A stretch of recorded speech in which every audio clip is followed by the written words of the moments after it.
everybody ready to get started? Ed, he's here. Good deal.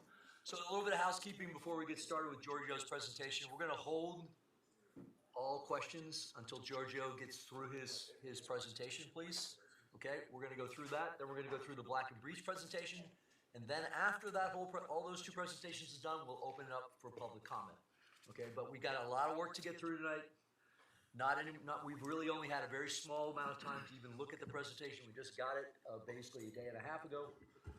So there's a lot to go through tonight. This is very technical conversation, so please hold your questions till the end of Giorgio's presentation, and after Black and Beach is done with theirs, and then we'll open it up to public comment. Steve, you want to say anything before we get started? Yes, sir. Thank you, Council Member. Appreciate it, and really appreciate the opportunity to present this tonight to the committee. I think you hit it, but I just want to repeat, make sure I understand and where you want us to go, and just go over the agenda one more time. So the first thing we're going to do, obviously, is present the concept. As part of that concept, GIT will present their cost estimate. Following from that, we'll have Black and Beach and the staff present the comparative analysis, and basically we're comparative the previous alternative to this alternative. Hopefully, and that's our intent, is to stimulate the conversation amongst the committee members, and we're prepared. Obviously, our team, Giorgio, will be prepared to answer questions. I want to make sure it's a good back and forth. And from what I just heard you say, then we'll open it up for public comments. Correct. Okay. And then I guess at the end, we'll decide whether the committee is ready to go forward with the recommendation to the full council, or whether you want to deliberate more. Correct. Okay. Good. All right, with that, so Giorgio, let's get started. let's get rolling.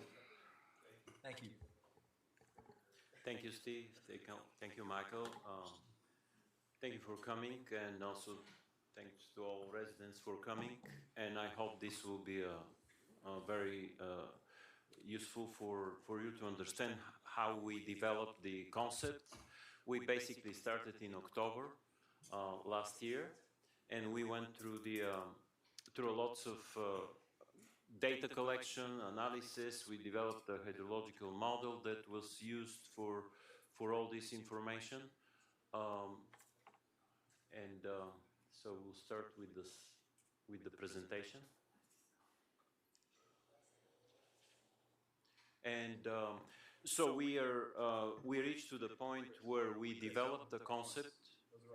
We developed the concept for the stormwater management here, which is an alternative to the one that was already presented. There is a major difference. One was centralized, where you basically have a single pump station taking the runoff to the bay, and this one we are calling decentralized.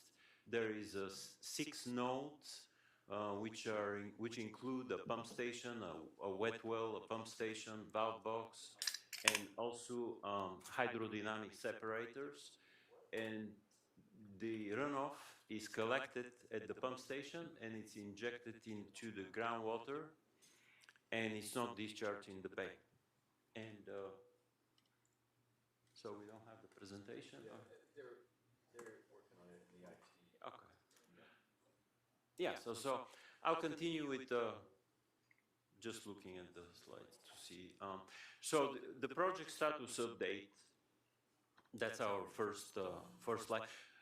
The presentation online will include the project status update, the constructability, discussion on constructability, discussion on implementation, and the cost management strategy we use to try to lower the costs compared to the centralized plant. And we also have recommendation. And for the project status update, we have completed 3 reports. The first report was data collection and analysis of the flooding.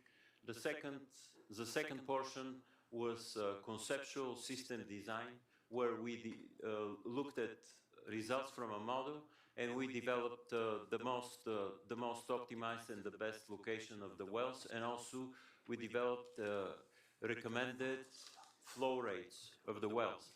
And we also did additional analysis of the level of service as it was defined originally for the 5-year, 24-hour event. And in terms of the implementation, in terms of constructability, we don't have any concerns that the project can be constructed. Of course, it's not going to be easy because there is a lots of infrastructure, lots of utilities, so this has to be coordinated, but the same is valid for both plans. In terms of the implementation strategy, we are recommending a slightly different approach could be developed as 3 design criteria packages, which could be bid as a separate, and so that will provide somewhat optimized timing and period of construction. And thank you, this is our Hey, Giorgio, if you presentation. could, let's give us about 30 seconds to get this up, and let's kind of get you to take a deep breath, recock. Let's make sure we've got this, make sure you're comfortable where you're at, and let me know if you want to go forward. Give these guys just 2 seconds to get this up and running. I know you're probably feeling a little uncomfortable without your slides there. I want to make sure you feel comfortable. Yes, it's unusual. It's to not, have nice to see what you're presenting. So, okay, so it's back to you. Yes, thank you. Now I have to figure out how to to advance it. Is it? Looks like Alex is The standing next there all slide. night. Good on you, Alex. Go for it. Okay. All right. The next slide, please. So we, I think it's partially visible. The lower is not visible. And the last item, which we will discuss today, is the cost management. Based on our analysis, we believe that the centralized alternative is lower than compared to the centralized alternative. And if we can go to the next slide. In terms of the schedule, you can see that there was, we started in October, at the end of October, and we went through many revisions, many meetings, ad hoc committee meetings. We provided information to the ad hoc committee members, and we had lots of exchanges and reviews by Black and Beach and by the village staff. So all of this information has been thoroughly reviewed. We clarified multiple items that were needed for this project, for development of this concept. And we're currently finalizing the cost management strategies. We have been in contact with various contractors. We collected quite a bit of information. We have bids that were recent bids that were done for similar stations. So we have did our best to collect information to provide the best estimate for the cost, because this is one of the most difficult components. Typically, when you approach a contractor, they will tell you, if you don't give me the design plans, we'll give you a budget cost, and the budget costs are always considerably higher. And to the next slide, please. So the purpose of our discussion today is to present the comparison between the decentralized and not really the comparison, to provide the background of the stormwater system that we're providing, that's based on a well. And also we will provide information that was used to develop the cost, to understand the cost of this system. And in general, we hope that that will provide clarification of all of the process. And this is we will start with presenting the system. We'll go over different cost items, how they are compiled, and we'll provide the final cost. And the next slide. One aspect, you're very familiar with this. This is a very low gradient and tidally influenced system. And the example here I provided was from January 22nd. If you look at, even though this small little figure is not visible, but during this time you had approximately 7.4 inches rainfall. And you also can see that there was intensity of 3.5 inches, 3.6 inches per hour, which is very high intensity. The rainfall itself, the total volume was not was less than 10-year event, which is we're currently designing for the 5-year event. But really the intensity was very high, and it reached almost 4 inches per hour, which is kind of rare. And at this point you had a significant flooding. One of the aspects I wanted to mention about using the centralized system, the centralized system in general are designed, they're better to handle very intense event because you have you have much shorter path of runoff flow to the system as compared if you have a single point, then it has to traverse the entire village, for example, the most distant. It works very well for the nearby points, but for the overall decentralized system, it provides faster relief if you have a very high intensity, similar to this one. And the next slide. We have a number of program elements into this stormwater plan. We're suggesting inspection, TV inspection, to be done to the stormwater pipe system, and in order to determine which one have collapsed, which one may need to be restored, and also to determine can they be restored, and this could be done through the CCTV, closed circuit TV, and based on the condition of the existing system, they could be slip line. That means inserting a pipe inside the existing pipe and ensuring that the pipe has structural integrity, does not leak, and also is able to convey the design flow. Because we believe, based on the inspection, even though you have in some location existing stormwater system, it doesn't seem to be very efficient. And it looks like, for example, for this particular event, there was multiple catch basins that were simply full with water, and there was no conveyance. And part of this, of course, could be the tidal conditions as well. But the centralized system will avoid discharges to the tide by gravity. So the runoff that arrives to the wet well of the pump system will be injected directly in the ground. So that's one of the main differences.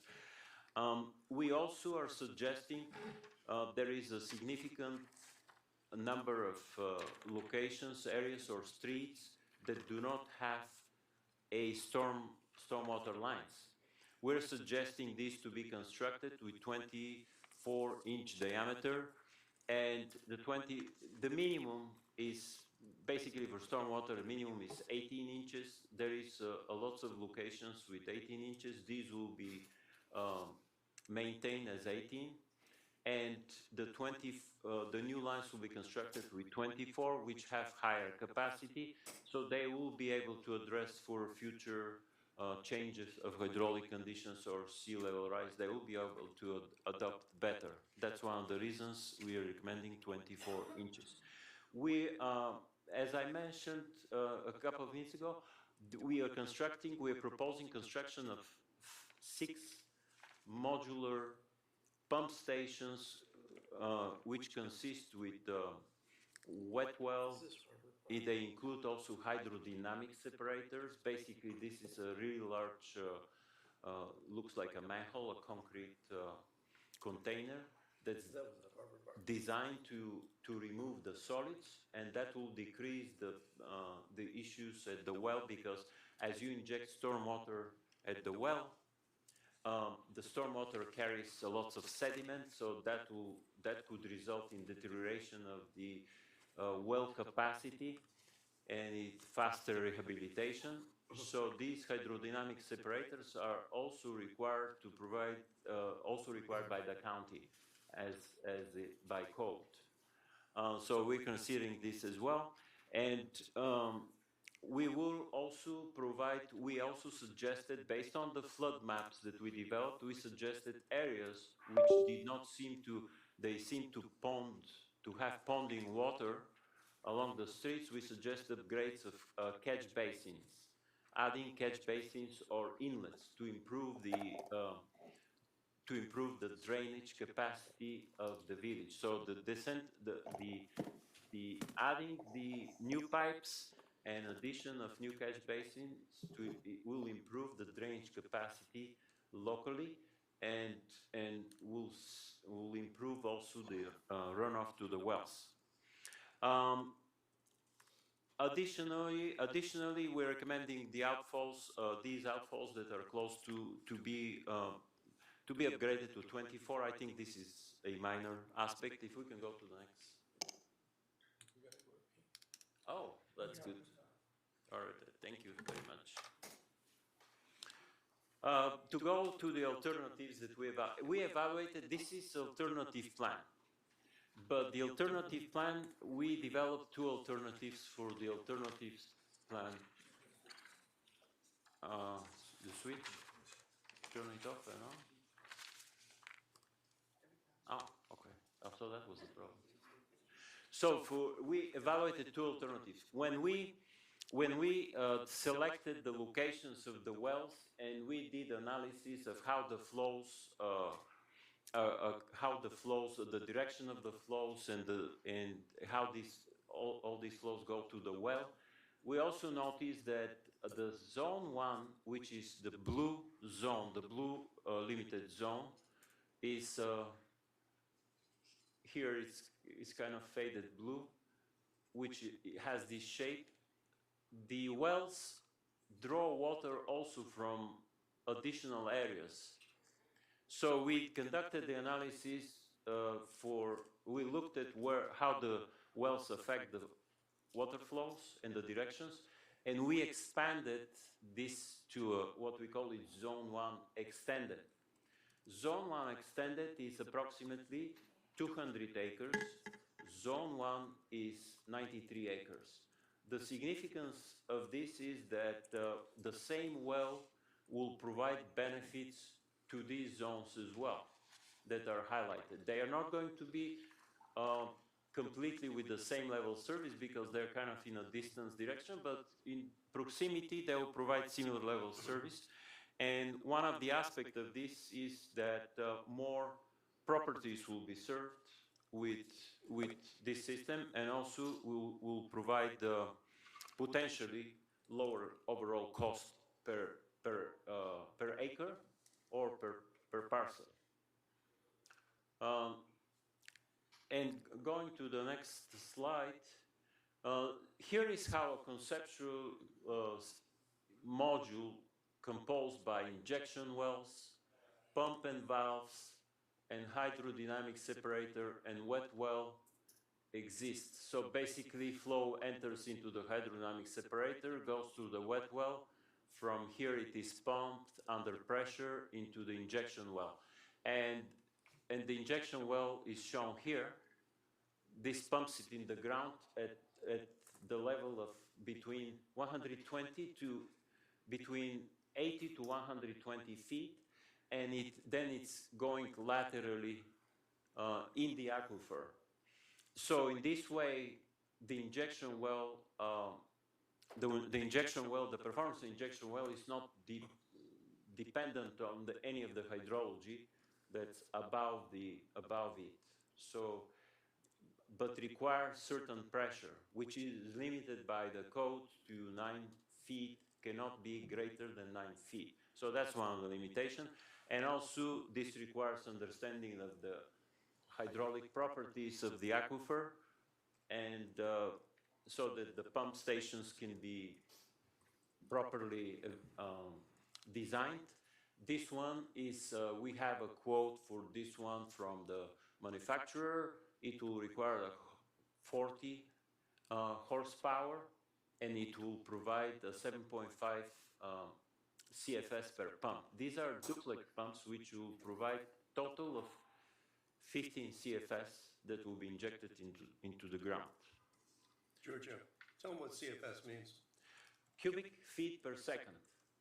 Convert it to gallons, somebody can relate to it. Yeah, if you convert it to gallons, it's 440 gallons. So, and if you convert it per gallon per minute, that's these are the two different. Yes. So, the next. The required level of service. This was the condition of this analysis, that it needs to satisfy the level of service for zone 1. with focus on the K8 basin. The design horizon is 2050. That means that we apply the tidal boundary condition for 2050. It's approximately 1.2 feet elevated sea level.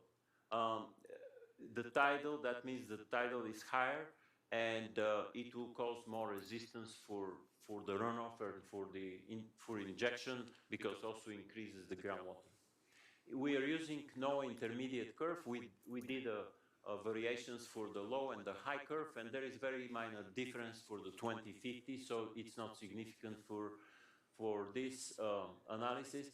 We are using South Florida Water Management Distribution, which is the 5-year, for the 5-year 24 hours. For your information, the South Florida Water Management District distribution, it results in about 30% higher intensities than the regular distribution, and this also addresses situations like what you had in January. So the design events, we consider they're relevant for this area. Here is the additional information: the minimum roadway elevation criteria, the maximum depth is 14 inches over the low crown of road for not longer than 3.5 hours. So there is some exceedance. And I'll provide the maps in the next page. We use these flood maps to determine the timing and also the flood depth.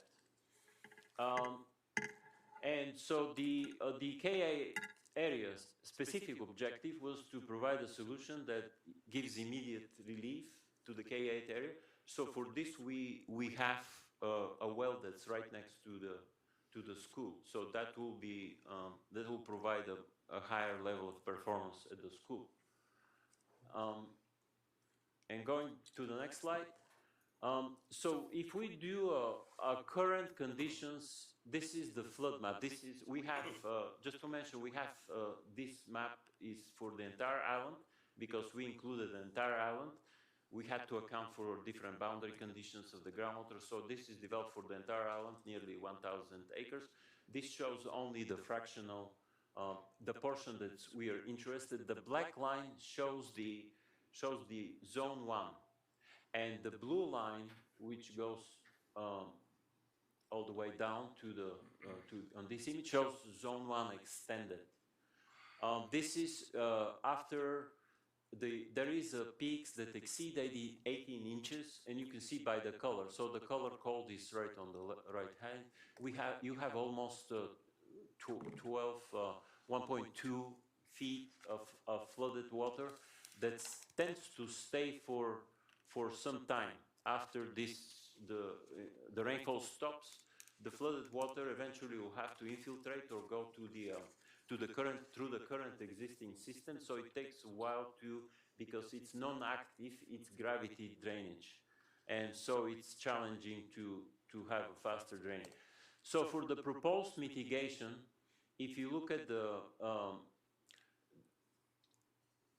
the maximum flow, if we apply these drainage wells that are listed here, they're not very visible, but the drainage wells, they remove the water from the street.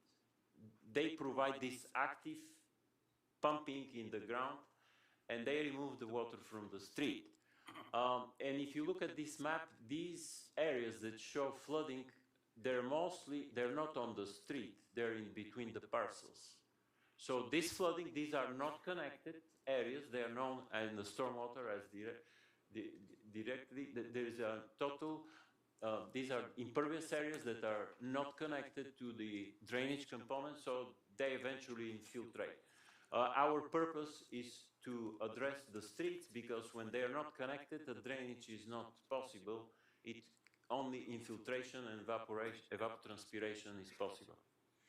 Going back to the next slide, this is at the time of the event, and this is at the 3.5. There is not a very significant difference, but if you look at all the streets, they're clear from flooding, and this is after 3.5 hours. So we definitely exceed the level of service which was stated to be 14 inches, and so we are exceeding even for regular traffic, which is the 6 inches. And going to the next slide. So we also had a discussion, multiple discussion about road raising versus drainage-focused retrofit. Our recommendation is to use drainage-focused retrofit, which means to understand where the low areas are, what is the reason for ponding. In many cases, these are not connected. They are not connected to the drainage system. To connect them through the grading and to improve the grading, and also to add catch basins if they're too distant away. So this will require a more detailed design, and we implemented it on model level. So this will have to be implemented in design level. But this is how excavation for this is in North Bay Village. This is a Chenmore project that they're currently conducting in the North Bay Village. You can see that you need to excavate trench, so there is quite a bit of disturbance on the streets. And that's also another advantage, because the disturbance on the streets will be, unless the camera inspection shows that pipes need to be replaced and need to be excavated, that will be reduced definitely for the centralized system, because only in the new only missing pipes will be installed. We had a discussion about generators. The ability. This is how a generator looks. We're not recommending generators. I think we believe that more data needs to be collected for that purpose. Generators can be added independently if you, after certain years, the same way how it was designed on the ocean line. There is 2 generators. This is from the village of Key Biscayne. They were designed. They look like that. They're in the right of way. These were provided by a grant, I believe. Unless you can operate the system without the need of that. And of course, if there is some power outage, these will not be operated. So that's the disadvantage, but this is a risk that needs to be evaluated, and it could be evaluated further down. They're not required. Additional best practice, so we place this under best practices. Additional best practices, we did not want to miss this aspect, is using force mains. The injection system can be connected, each of these wells can be connected to a force main, and can be directed to the outfall, which is already permitted by the centralized design. It's already permitted, and you can connect it, and in certain situations, these could be used under certain emergency conditions. For example, if by some reason a well is not operable, it needs to be maintained, and you have a rainfall, the pumps can be directed to discharge, to be diverted to discharge to the outfalls.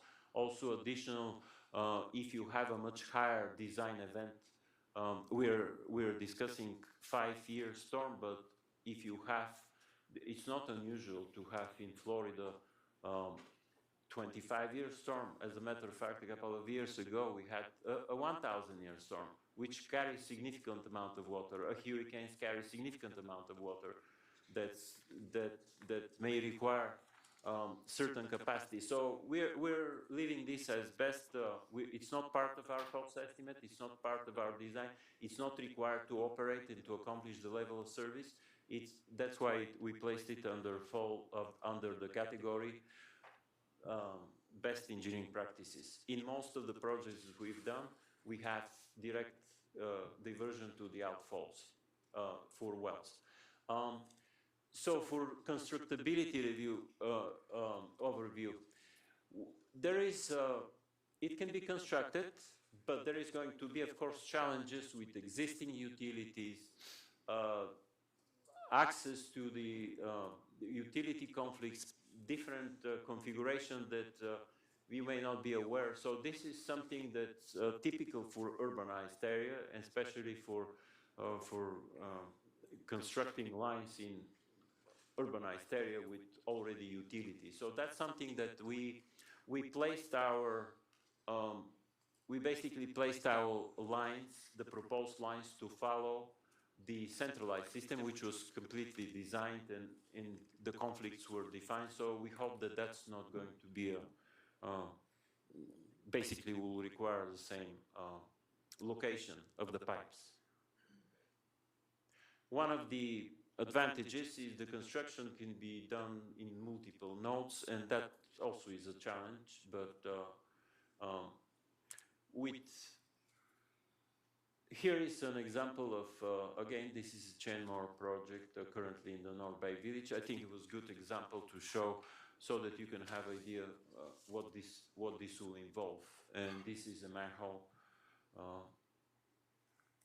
That's how you have to resolve, like, basically it's a construction on the street for a while. We also suggested a design-build packaging strategy. One of the reasons was that will accelerate in some way the project. Typically, design costs are assigned to the builder. It will require development of design criteria package, where exactly to place the pumps, exact locations, all the details in order to provide to the contractor to provide a bid. So that's our recommendation, and the main purpose is we believe that this will shorten the overall start of the projects. There are also challenges for the design criteria packages, which we can discuss as well. In scheduling phasing, assuming a design criteria package is possible to be developed by October, and bid can be the projects can be bid, and then there is a pre-construction period, and the procurement is going to be approximately 18 months. So, and we're predicting total of 28 months for Zone 1 alone and 29 months. But again, these are very hypothetical numbers. But we are providing the plan for that. Here is a typical scenario what a design build schedule will require. There is a number of tasks there scheduled. We know very well the construction tends to not follow the schedule, but it is needed to be discussed. So here is our, going to the cost management framework. We developed a detailed analysis of all the components involved, and we did what's known as a opinion of probable cost. Is an engineering estimate which carries level of uncertainty of -50 to +75%. So it carries high level of uncertainty because we don't have the design plans that we can provide. So this is our estimate, and again, it's based on previous bids, it's based on discussion with contractors. In some cases, it could be underestimate, in some cases, it can be overestimate. But we also had a discussion with the Black & Veatch's team.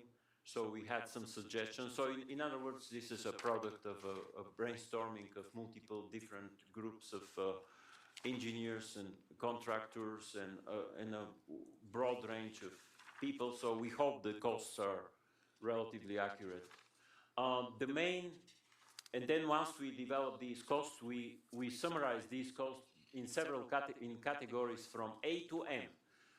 We separate everything on collection and inflow. That means all the piping system, how this will be collected and placed in the pipes.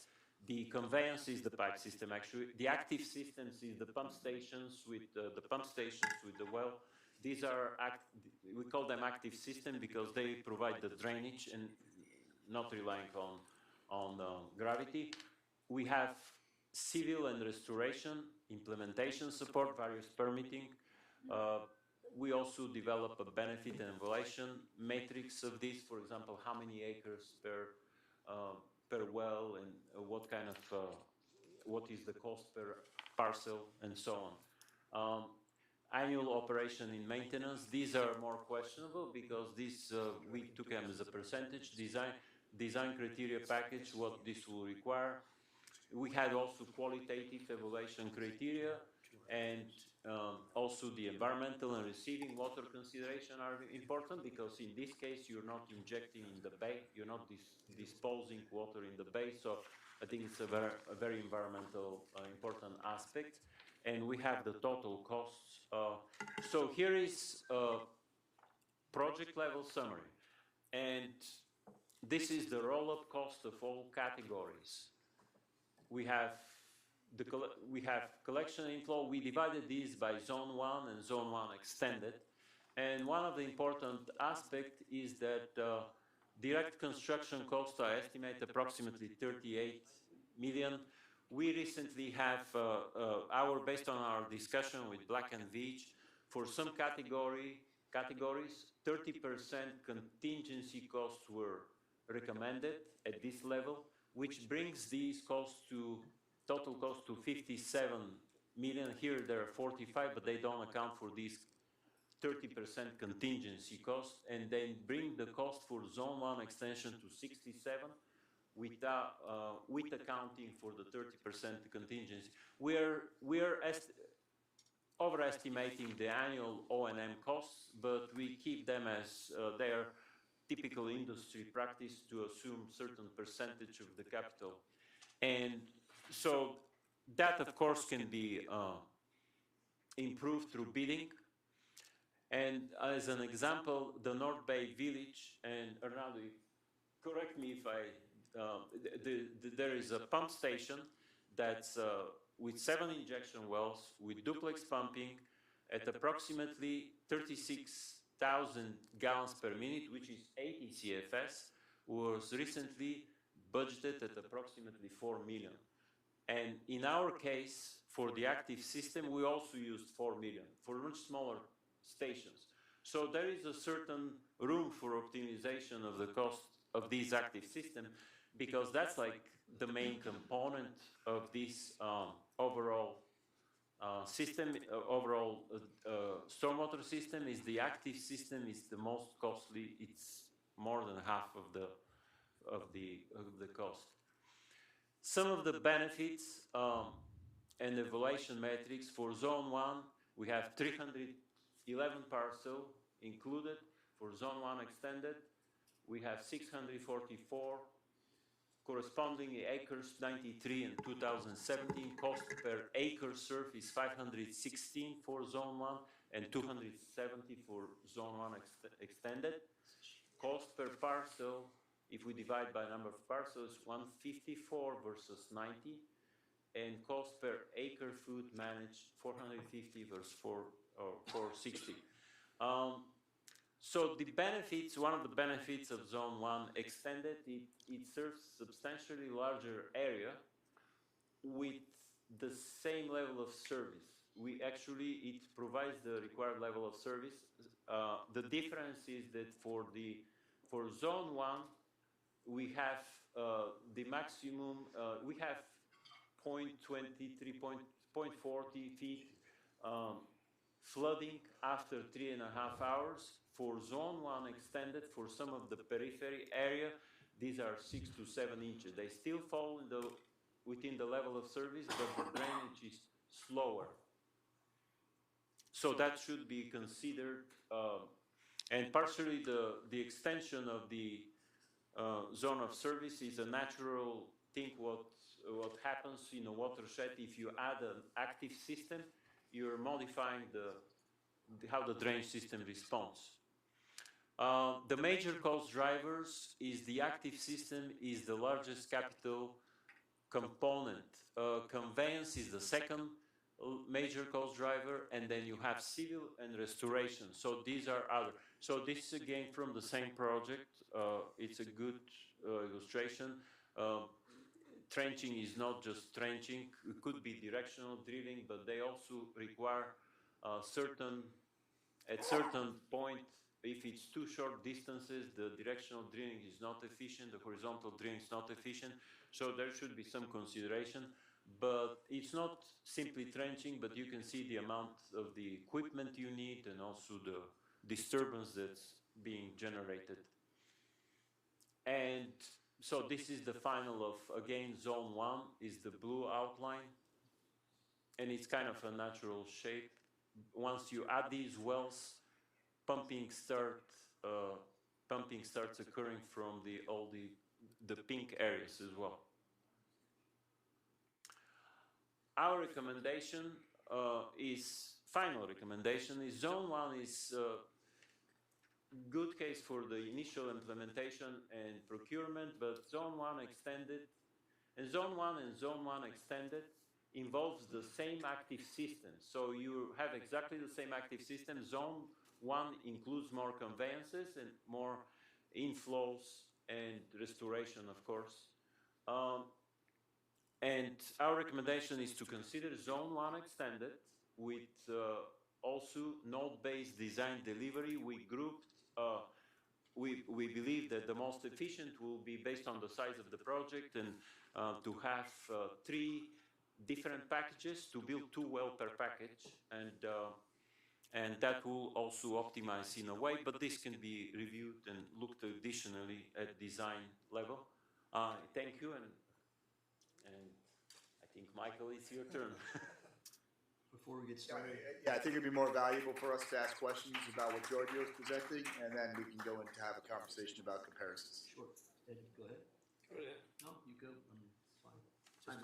I mean, to me, you know, the thing that I was most intrigued by, Giorgio, is zone 1 extension, obviously, because of the amount of houses that it covers. Now, just to, you said something I want to make sure you confirm.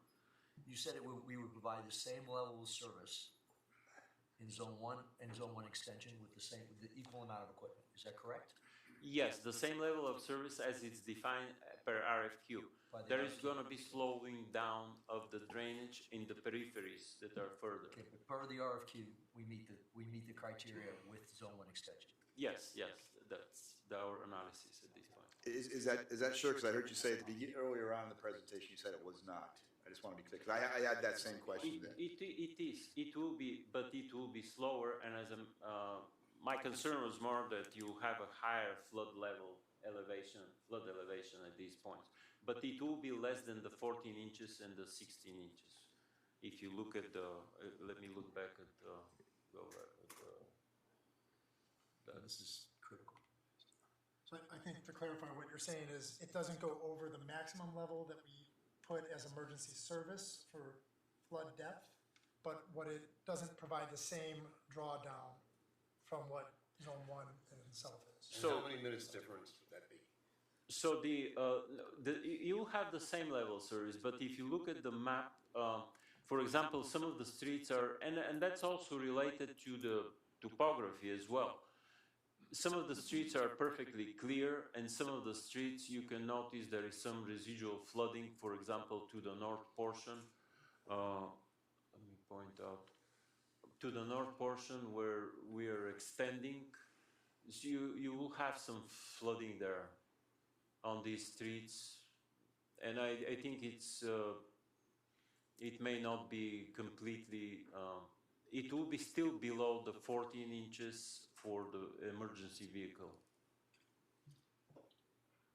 Is the level of service equal to or better or worse than the ACOM system? They provide the level of service. We did not kind of classify, So is you it met better? the criteria. We're meeting the criteria, yes. And ACOM is the criteria too. The environmental, you're going to dump the water into the ground after it's been go through a separator. They're going to dump the water into the bay after it's gone through a separator. What is the difference between environmentally? How is that going to affect anything? Yeah, the difference is, so you have permit to discharge in the bay. However, based on discussion with the county and Florida Department of Environmental Protection, their preference is always to go underground because the water is discharged into the salinity zone, the brackish zone, which does not show to the surface. And so that's one of the benefits. You don't have pollution in the bay. You show we talk about, or we've talked about, that they're gonna change the requirements for dumping water in the bay. And then you mentioned on your report, October 27th. Is that when the intended date is? When they would, if we didn't have a permit, we went to get a new permit, we couldn't get a permit unless we comply with that? No, I'm not aware that there is going to be a change, but this is something that has been discussed to make more stringent criteria for the bay. In some areas, you can simply not discharge in the bay, like along the. What is the October 27th deadline change as far as water quality going into the bay? There is some additional requirements for nutrients, and that's something in discussion, So but not for if we discharge. hadn't done it, and it was October 27th, we'd have to, 27, excuse me, 27, we'd have to comply with that, is that what you're saying? But we don't have to, because No. we have a permit, correct? Yeah, you have permit, so this permit will stay. Yeah, you can discharge like based on this No, I know we permit. can discharge. I'm not arguing that. Steve went ahead, got the permit last year, it's not a problem, we're covered. My question is, if we hadn't got the permit, and now it was 2028, would we have to comply with a higher standard than we are complying now? Yes, definitely. This is in discussion. There's no I'm indication not that talking this, to him. okay, no. There is no rule right now that's on the Florida Administrative Code or anywhere. There is discussion of reducing this, but one of the things is theoretically what happened to these ocean outflows. They had to cancel these ocean outflows for the sewer, actually, for treated water. Like so, that was happening in the past. You cannot discharge in the ocean. So potentially, yeah, that could happen. But at this point, you have the availability to. What is happening in 27 October? I still don't Let me understand. interject, just to be clear. Scientists always talk about how the bay should and shouldn't be addressed. There is no policy that's currently being brought forward. He mentioned in his report, October 27th. I want to understand. find out why he's referring to that, that's all. Yeah, I have to look at what exactly was the reference. I don't think we placed any. I'm trying to help them here. There is no policy proposed for any Yeah. changes right now. The preferred discharge method is not to discharge in the bay. The preferred method is to use injection wells. Is that correct or incorrect? Yes, that's for the coastal community. Yeah, that's important because. Yeah, the real issue here is that the bay is at a tipping. Yeah. Sorry. Thank you again for that presentation. That was excellent. Thanks.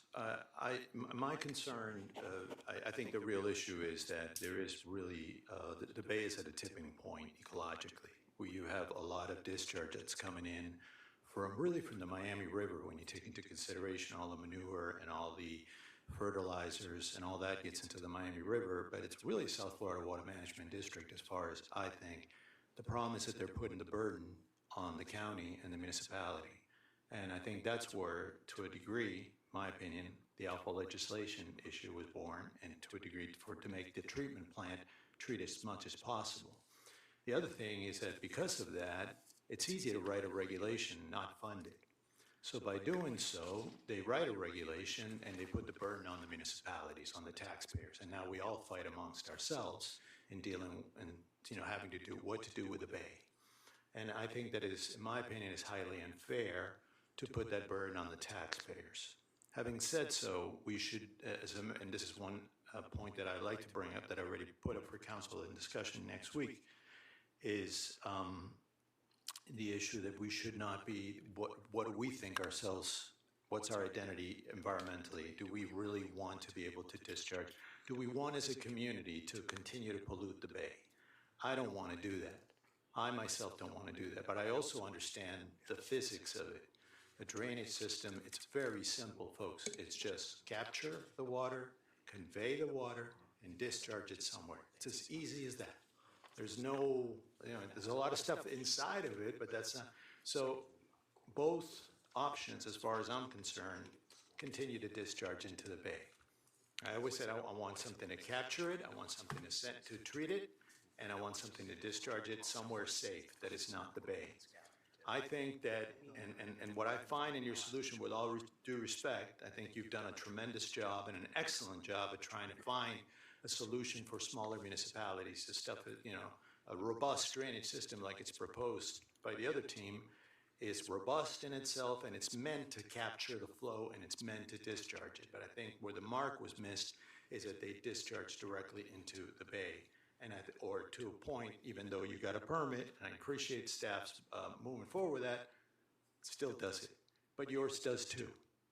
And the fact is, why does yours do it? Because yours is subject to a very high level of maintenance through the years. And I think we need to talk about that.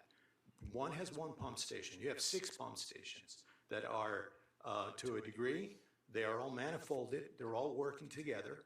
Those pumps are going to be running all the time, to my opinion, again. And I think that, I don't know what that's going to cost from an O&M standpoint. And I think that once those fail or reduce in capacity, we're going to get more water going into the bay. You see what I'm saying? I'd like to have this debate with you and understand this a little bit more, or at least educate the public.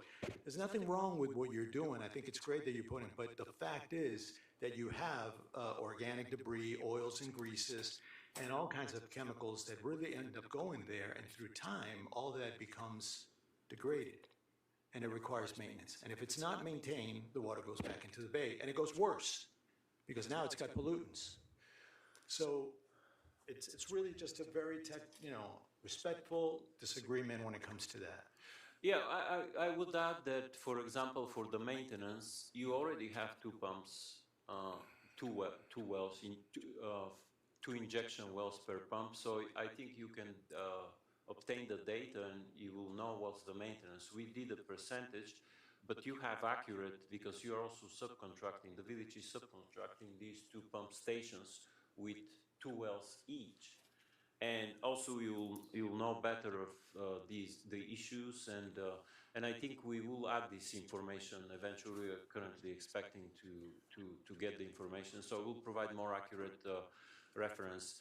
With respect to the discharges in the bay, again, this is discharge into the deeper salinity zone. So there is a layer of high salinity that does not mix with the. So when you discharge in the deeper salinity zone, that tends to stay there because it will mix with the. Pumping at 120 feet. Yes. Correct? Yes. Biscayne Bay Aquifer is approximately 1,000 feet. You have Biscayne is 150 at this location, 180. Biscayne, yeah. Bay Aquifer is where? 150. So it's a little bit, but it's really FDEP requires understanding of where this salinity zones, and then they provide direction where the well should be placed, the screen should be placed, and where to be injected. So that's part of and in your existing wells are approximately 120 feet deep, the existing ones that you have here. So that's going to be similar for this project. That's in terms of the discharges. In terms of well performance, as anything else, that they have to be maintained. We, in discussion with other locations, we're considering that 5-year rehabilitation program, which means several days of flushing and more detailed well cleaning, it will be needed. And you just had, for these 2 wells that were, for these 4 wells that are in Ocean Lane and also another, I forgot which one? Oh, East Heather. So these ones were just rehabilitated, and they have a good performance, like similar to what they had in the beginning. So that's something that you already have a record for this. It's not unknown. Okay. You have a practice of 2 wells, 2 pump stations with wells. Right. The new one in Desire District, not the Garden Street, or the new one. Yeah, I know. And you have a 3rd project with the Garden District. That was more of a policy question, but the other question I have is really constructability. You mentioned the fact that you need to have, how big are these what's the footprint, the underground footprint of this pump station? Yeah, this one is approximately 65 feet, total dimension of each module. Yeah. Taking it from site to site is 65 feet, lowest points 20 feet below. It will require the watering plan. The well itself is it's just going to be drilled, so there is no concern there. There is electric panel that's 4 by 4 feet size, and we talked about the West Coast, what they've done at the West Coast, because they have more frequent hurricane. They have what they call it telescopic. They can just raise it before the storm to, and other than that, they are staying low in the ground. And Right. they're not visible, they can be covered with landscape, but when a storm is coming or a hurricane is coming, they lift it 10, 12 feet above the ground. Now, my question is more, it's probably 65, to give a perspective, it's like the size of a bus, I guess. Yeah, we have located, we have the right of way. There is a place where all can be built. Some I'm not- trees may yeah. need to be removed. I know it's underground. I know it's underground. My question to you is from a hydrostatic standpoint. This is a dry well that has a wet portion, or before it, how does it work inside? What's happening inside? So so first water is collected and it flows in these hydrodynamic separators. Then from this, by gravity, it goes to the wet well, and there is 2 pump stations. The intakes of the pump station, they go through a system of valves, and we are considering to have a separate line which will be plugged in the beginning that will be connected to the to force main. But we are considering all these valves to be available. And then once it's pumped into the injection well, this goes under pressure and goes underground. So in your estimate, because we're building, it's like, pushing it's a buoyancy effect, right? Like pushing a beach ball in the water. Yeah, You got these that are water- going to, But let me ask. You've got a hydrostatic condition that is always, because you're building right in high groundwater. In your estimate, did you take into account the cofferdaming? You may have taken that into account. Have you taken into account how to anchor that structure? Is that something that is, we're talking about again, and I'm just trying to be fair to everyone in here, not pushing for one or the other, just trying to understand the physics of it. You have a structure that you're laying down, you're pushing it down. How you're going to hold that? You may anchor it. You may put a thicker foundation, but that's structural work, and I'm wondering if that is contemplated in your price, and what are the risks of that from the standpoint of that structure being able to, at all times, be bone dry, because you got to get in those valves. And that's one thing that we have to take into consideration. It's not going to be full of water. It's not going to balance out on the hydrostatic pressures. these are going to be full of water. These valve boxes are, they're not so deep, first of all. The only deep is the pump well. It will have to be considered because the pumping will go down to -5, 10 feet. So there is going to be some buoyancy, but the overall weight of this structure is significant. For existing pumps, they do not. Not alone. A ship is very big and floats. I mean. Yeah, but this first, the well will not have any buoyancy. The well, because it's basically it's pressurized and the water is all the way, it's connected to the screen, so it will not have buoyancy. The valve box is shallow, and your valve boxes that are here, they're full with water. Actually, they're submerged with the So the groundwater. system is full. The system is fully submerged. Yes. Full with water. Yes, except the well. The well, at some point, you're pumping the water below the groundwater. At this point, it will experience possibly some buoyancy, but it is not completely empty ever. So it has, let's say, the well is at -15. The bottom of the well is -15. The maximum you can possibly pump to lower the water is to -6 or -7 in this range, and you still have a layer of water that's going to be. So it's not completely empty, the pump well. Do we have the easements for that, Mr. Manager? Well, first we have to get the exact locations and determine it, but most of what he's looking at doing is in the right-of-way. We may have to make some modifications when we begin to go through the official design. So this blue line is the blue line is the easement line, and and this is the curve. So we're gonna put this on the road. Yeah, we don't know until we go out there and site adapt it. So, yeah, so. Yeah, the right of way.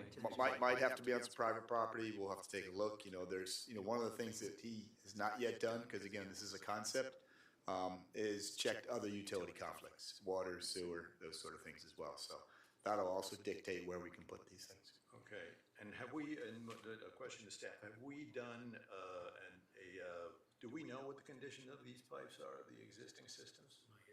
No. So we're going with your estimate is considering a full replacement at this point? A full replacement? Or replacement of the pipes, I don't mean to say. Not all.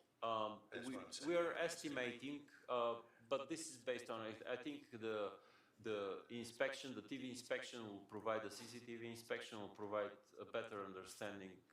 That's very critical, because that's a big cost for the, would you agree that that's a big cost? Yeah, it's one of the major So costs. it's very critical for us to get that information and determine that. I wouldn't throw that into a design build and have a contractor already sign up with that uncertainty in there.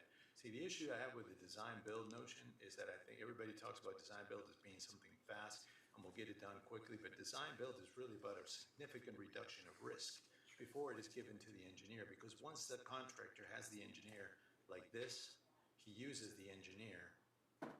And it's been done to me, it's been done to all of us. I mean, that's the contractor. The contractor grabs the engineer and says, you're gonna do what I need to do, and this is the way it's gonna be. And if there's more ambiguity and more uncertainty in the design, that is more uncertainty to the price. Everything that I'm saying here is factual. Yeah, So yeah, I Michael think it's also raised important. these same points Yeah, so as a concern for please, I design. mean, I agree, and I think design build is fantastic. It's a great opportunity, but we have to make sure that the risk is significantly reduced. It's not a design build for a house. It's a design build in the open air with underground. Well, yeah, it's a design, I'm sorry. It's a significant, risky area, because you're dealing with an underground condition, as you very well said, a lot of utilities in the process. I'm not cutting on your design, I just want to bring up the facts, and I hope if there's anything there that I'm missing, please feel free. No, I completely agree. There is a certain amount of risk associated with the design build, but that was a recommendation based on other projects we have done. But again, that's something that it's our initial recommendation. We can additionally. Okay, well, I'll leave it at that. My only thing is that I think both designs are, in the sense that they're still discharging water into the bay. I think we cannot control that. That is a big problem for us. We have to do something about it. We have to move the water, and I think you need to reduce your uncertainties before we go into a design build, if council so chooses to move in that direction, so. That You was it. mentioned the construction, about directional drilling or horizontal boring, and you said this is going to be a combination between the two. Yeah, if you have a long run for the directional drilling is more cost efficient. But if you have a short station, because in each node you have to have, so But that's there's also disruption when you're trenching versus design, horizontal boring. Or yeah, it's a little bit more costly, but it's also a consideration. That's one of the reasons we were showing typical construction how it looks. so I'm asking really, if you had to take a ballpark number, are we doing 50-50 to design to directional drilling, 50% conventional trenching, or 75-25, or 90-10? Well, just ballpark. What do you estimate the difference to be? If looking at the plan, I think some of the runs can be done through directional drilling. There is like straight runs that are could be done, but we did not make a distinction in this point which one would be. The reason I'm bringing this up, one of the major things when you have a project this size is disruption to the community, and there's nothing more disruptive than digging up the streets. So obviously, I would think horizontal boring or directional drilling is certainly, when it comes to Preferable. disruption, making it smoother, easier for everybody. And I would think that in the long run, even though initially it's more expensive until you add the cost of fixing people's driveways and all the other things that happen when you do trenching versus you don't have when you're when you're directional drilling. So Yeah, that's why I'm we trying to find out percentage-wise what are we talking about. That was all. I think the directional drilling will be smaller percentage. Looking at this outline, if you look at the missing lines are very short. They're short, and also some of them have like really, Those are in yellow, right, Georgia? yeah, the yellow ones. The typical street's about 800, 900 feet long. Does that? Yeah, some of these are, yeah, does for that lend 800, itself to horizontal typically directional drilling? we look at 10,000 feet, something like that. Well, no, 10,000, we don't have the, Yes. we have to go to Coconut Grove. Um, Talking about, I think we looked at this initially looked at the cost of this, but we have not developed a concept at this point that if we can use directional drilling. But definitely the disturbance is one of the most important factors. And if we need to reevaluate the cost for very short runs. thank you. The, Cost per acre is really. sorry? The cost per acre is a big. Well, yeah, cost per acre. Basically, your extended system is 225% more area than the ACOM system. And then you have how many residences on your 600. 600 or something? 600, yeah. They have 256 on theirs, so it's more than double. So obviously, it brings down the cost by half, or whatever. I mean, I looked at the sort of high level number and I saw 90, 90 acres and the ACOM system is approximately $68 million. So that's $755,000 per acre. I'm sorry. Excuse me. So I looked at these numbers, high level numbers. So it's 90 acres. The ACOM system is approximately $68 million. Okay, so that's $750,000 an acre. $750,000 an acre versus the extended system at 200 acres at $67,000. That's about $335,000 an acre. So it's a substantial difference in cost. And I think that's what's compelling to me. And I think that's compelling to the community. And that's one of the reasons why we were tasked by the mayor to look at this project. So those are something that, and I, again, want to reiterate, you're comfortable with the level of service to meet the criteria with the extended program. Yes. That's all I have. Ready? The, Do we want to move to the Black and Beach, sir? well, Or go Nancy. ahead, no. I think the No, councilmember wants to go. Nancy, could we, I just wanted you to please explain further, because I'm confused about the level of service between the set zone and the extended zone, because I thought you said at the last meeting that we had that there would be some peripheral benefit to the extended zone, but that it wasn't going to be the same level of service. So now I don't understand. So the reference what I did before was there is a slower drainage at these peripheral because they're a little bit further. So that was number one factor, and also for most of the streets into zone 1 we get almost complete clearance, which exceeds the level of service. So for some of the streets we don't really have. For example, an example here, which is part of, let's say for this street, there is certain amount of flooded water after the period of time, but it is still within the level of service. So that was the reference that you... Just not as fast. Yeah, so eventually it's still below 8 inches. But still not as fast. And not as fast, yes. So there is, of course, the further you go from the system, this effect is considerably lower. no, I want to stop. But we still satisfy the level of service as it was provided in the RFQ. I want to hold the questions, Nancy. If there's other council people that want to ask a question, Oscar. No, I was just gonna help clarify the question that Nancy asked. And I think it's understood that the criteria level of service that we asked him to design always met. it's However, within this when area. you say level of service, it is a different level of service in that the Yes. For, So whereby inside the area, it might get, in half an hour to an hour. The extended area might take another hour or an hour and a half, but it'll always remain under the 8 inches. yeah, in That would terms be of required for safety vehicles, correct? in terms of flood depth, yes. And also wanted if you're considering, for example, because you're considering the entire island, you can place strategically well in some of the close proximity, so it can address that. So there is a positive aspect about I appreciate that. considering the zone extended, and then when you do additional analysis for the outside areas, you can place it in a location that will really accomplish the same level of service. So it's, in a way, it's extendable, this system. So, You sorry, also mentioned that you pretty consistently outperformed the required or the criteria level of service. Yes, However, this level of service, as compared to ACOM, is still a lower level of service than the criteria that was given to ACOM in the form of 5-year versus 10-year storm. Yes?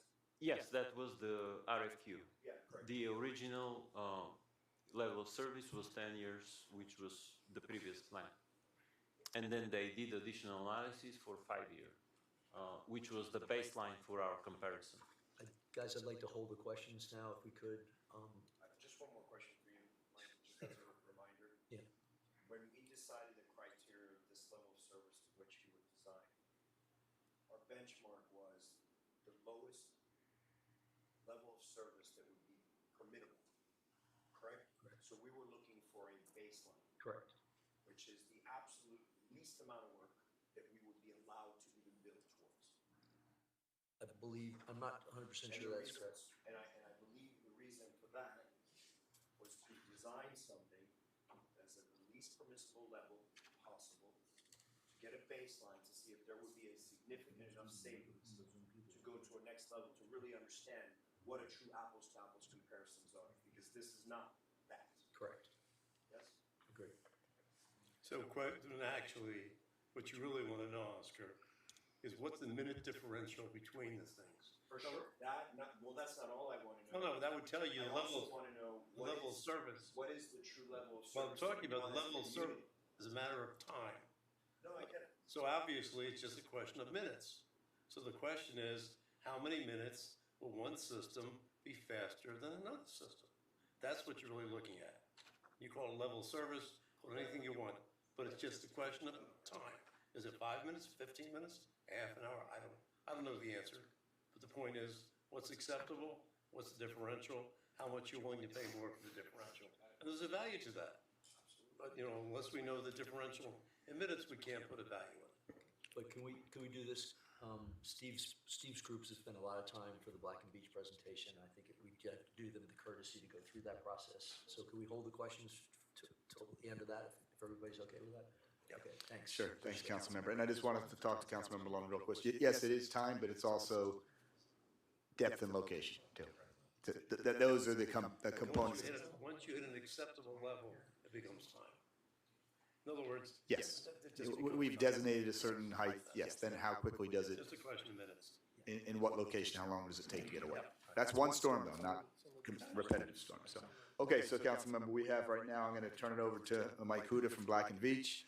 So what we've done here is, and this is something that you saw, it was last meeting, where we laid out, it was pretty extensive, a pretty thorough analysis on how we wanted to go forward. We were able to bring this down, fairly concise. You all have a copy of it in front of you. And we're gonna go through each step categorically, and Mike's gonna talk through each one.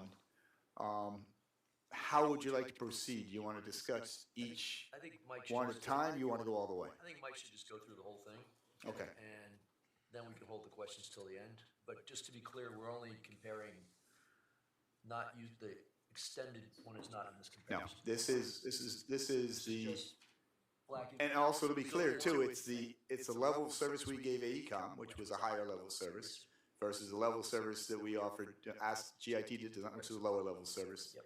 But they're both on just the Zone 1 framework, not the extended one that he Just considered. for clarity, because there's been a discussion just a second ago. When you say higher, do you mean optimum? A more optimum level of service, meaning the community, something, or a lesser level of service, meaning not optimum? Because there was a survey done a few years back, and the public decided what they wanted to have. And that was made, I don't remember what it was, but I know that there was a Well, that extensive was survey. the basis of the level of service that we used for EECOM. That was the original level of service. And if you recalled, Yeah. that came up with a requirement for 3.2 CFS. Right. This is going back many years. I think we all have that memory. Hopefully we have that memory. And then we chose to go to 2 CFS. Yeah. And then take it again in half to create a adaptable system, designed it to initially built at 1 CFS. So if we go back onto what, and again, these are community members, they're not engineers, right? They're having an idea of what we want, what we think, and obviously they face this, frequently. But that request came out to 3.2 CFS. Okay. All right, Mike, I think it's your turn. Thank you very much. Comfortable there? What's that? You comfortable there? You need to, okay, cool. Go ahead. I think can everybody hear me all right? Yeah. Okay, thank you. I'm very comfortable. And I also just wanted, before I even start, thank Giorgio, because I think he did a tremendous amount of work here. I think we've asked a lot of questions. I think we asked a lot of demands on this plan, and to put it together in a relatively short amount of time. I know that him and his team, and the team that isn't here that's behind him, did a lot of work on this, came to a lot of meetings, answered a lot of questions. So I do appreciate it. Puts us in a enviable and unenviable position where we got to analyze 2 good systems. And I really do think you have 2 good systems here. I think Councilman Vasquez simplified it, where both of them take water off the street and collect them and pump them. So we're going to be analyzing both systems and the differences and similarities. So first slide here is system overview. We have decentralized system, which is Giorgio's system. We just went through 45 minutes, so unless there's anything that in this synopsis is not correct, we'll move forward. So moving on to decentralized systems, which is AECOM's design. That is another pumping system. It's on one large pump station, which would be located in Harbor Park.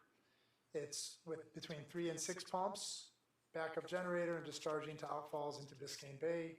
Currently, they have 2 outfalls that are in design and permitted. The conveyance system is a complete replacement of all of the piping, the stormwater piping in Zone 1, and it is increasing the pipe size, going from 18 inches all the way up to 72 inches. The roads, they included road raising for 2 reasons. One, because they're replacing the entire roads with new piping. So at that point, it made sense for them to raise the roads. Also, it helps with conveyance, and it protects against future sea level rise. So they included black base, which protects the substrate of that road, so it doesn't have to be replaced as quickly. The average increase is between 6 and 30 inches on their design. Utilities, their design was an integrated design. It was asked of them from the start, so they included, first and foremost, a JPA with WASD. So we have requested water and sewer upgrades that we incorporated into that design, and conflicts with water and sewer that the new system would be required. New fire hydrants, which was a request from WASD, and the power and the telecom undergrounding. They coordinated that component, including all of the transformers, pedestals, Vista switches, into their design. So when we looked at this, we did analyze Giorgio's entire plan. On our cost side, we only have the Zone 1 for an apples to apples, but obviously we did look at the Zone 1 extended. We had multiple discussions with our hydrogeology modeler on the implications, verifying the model, verifying the results. So I just want to make that clear as well. Here we're talking about the technical performance and the environmental risk. On the decentralized system, we discussed the design capacity is 90 CFS. We did state that this is at ideal conditions, and as discussed, well maintenance is going to be critical. There is some reduced performance that will be expected due to sediment fouling and ground level pressures that we'll have to overcome, but that will be part of the maintenance plan. So we do want to make sure that that is at least noted. And Mike, you have an annual budget number I saw in your proposal, correct? For maintenance, For both. for both of them, Yeah, and yes. I think that's, Giorgio presented that too as well, I think I saw that in Yes. the presentation, yes. It was like 100. We didn't have any comments on that. So his 90 would be diminished, but your 77 would be the same, right? Yes, although we do indicate there that initially it has to be built out to the 77 because we will need to have the additional outfall capacity. But I mean, basically, Once his 90 is not always going to be 90, but your 77 will always be 77. is not as much falling in a outfall dissipator condition because you're under a force main without sediment intrusion and without as many obstructions. And it's independent of ground level rising. And I want to be clear, Councilmember, Blackenbeach does not have an option in this. What? You kept saying your, I just want to make that clear. Sure, it is not our That might design. say even worse things. And I want to make that clear that we So did not may I. design either one of these. Come on, guys. That we've been doing oversight for both AECOMs and for GITs. We had a team of engineers who are independent of this project. They don't have any continuing Mike, let's stay on topic. work included. Okay, so for the decentralized system, service design, again, both systems meet the requested level of service. Both systems allow emergency vehicles to pass even at max depth of the storm for a 5-year storm and for a 10-year storm on AECOMs. Both systems meet the drawdown capacity based on the requested level of service and the design criteria. The redundancy from the decentralized system, Giorgio did a good job of explaining it. He's got 6 different interconnected distributed pump systems with 6 different wells. You have 2 pumps per well station, so you do have redundancy at each well station, and you have, although it will be at half capacity with that pump, so it will not be pumping at 90 CFS if a pump goes down. But you will have some capacity even if something fails. You'll presumably be able to replace that and repair it. Adaptability and expansion, I think that's one of the big benefits of the decentralized system is you can have the expanded zone 1 with just inlets. We agree that there will be water, sea and water coming from that area. That was evident in his modeling. We still have questions on the amount of water now that you'll see from that expanded area because it does double the rainfall capacity, but the modeling does show that it will keep the streets underneath that requested level of service. On the centralized system, we discussed it can be upgraded to 155 CFS, starting at 57 CFS, and then easily up to 77 CFS with the design and installation of the additional outfalls and simply with some new pumps. The conveyance system is already designed to handle that capacity. Service design, we spoke about the level of service. It is for a 2060 time horizon, 10-year storm, slightly higher, NOAA intermediate high versus NOAA intermediate. The sensitivity factors on the sea level rise was fairly small. The time horizon is also relatively small. It's storm and really is the amount of water that's coming onto the system. We have redundancy. There are N+1 at the pump station, and you have conveyance connected throughout the entire system. So if one inlet gets fouled, it will move on to another inlet. And adaptability and expansion, you can increase the capacity through additional pumps, as we mentioned. Expansion of the zone is limited due to the size and the actual flow in at the inlets. So booster pumps would, it can see some, and we do think there would be some bathtub, as they mentioned, but it's not as built out as what Giorgio put together. Environmental impact, constructability, and regulatory compliance.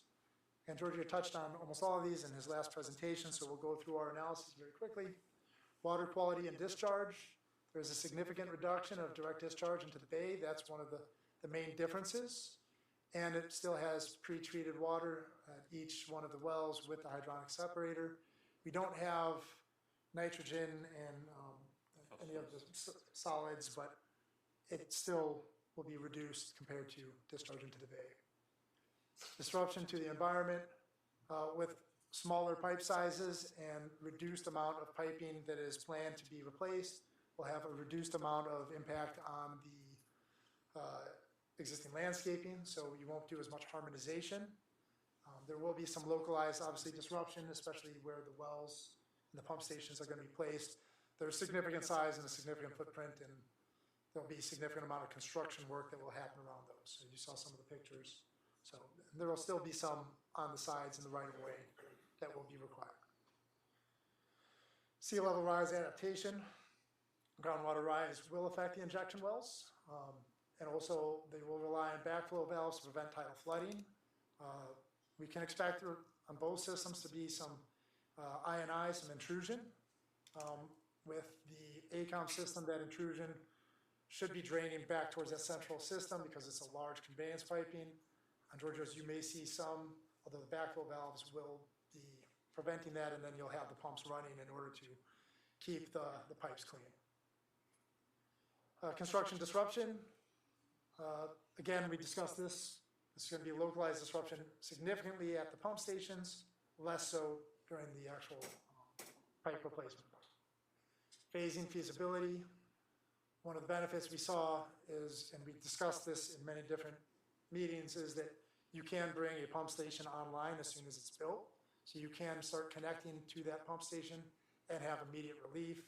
In the centralized station, you'll have to get the pump station online, the force mains in place, the outfalls in place, then start building those trunk lines towards that pump station before you can see the benefit.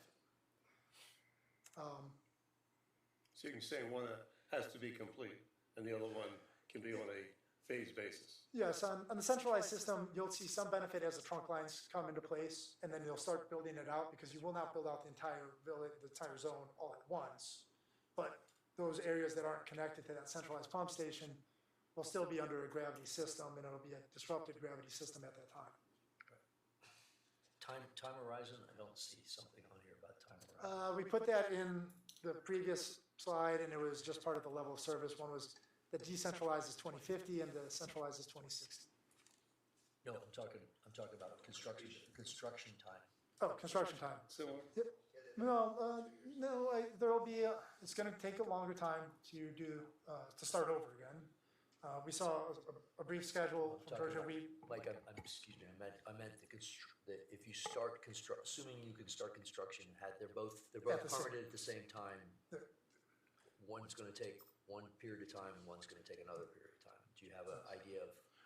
We've done the centralized system about 3 years to build that system out. Okay. For the decentralized system, we're looking probably 30 months. But that also includes, you're gonna be doing CCTVing and you're gonna be doing the existing repairs and moving into pump stations. So you're probably looking at 6 to 8 months per pump station, and then you're gonna have afterwards connecting those, so. But we'd have immediate relief at the points of Right. demand.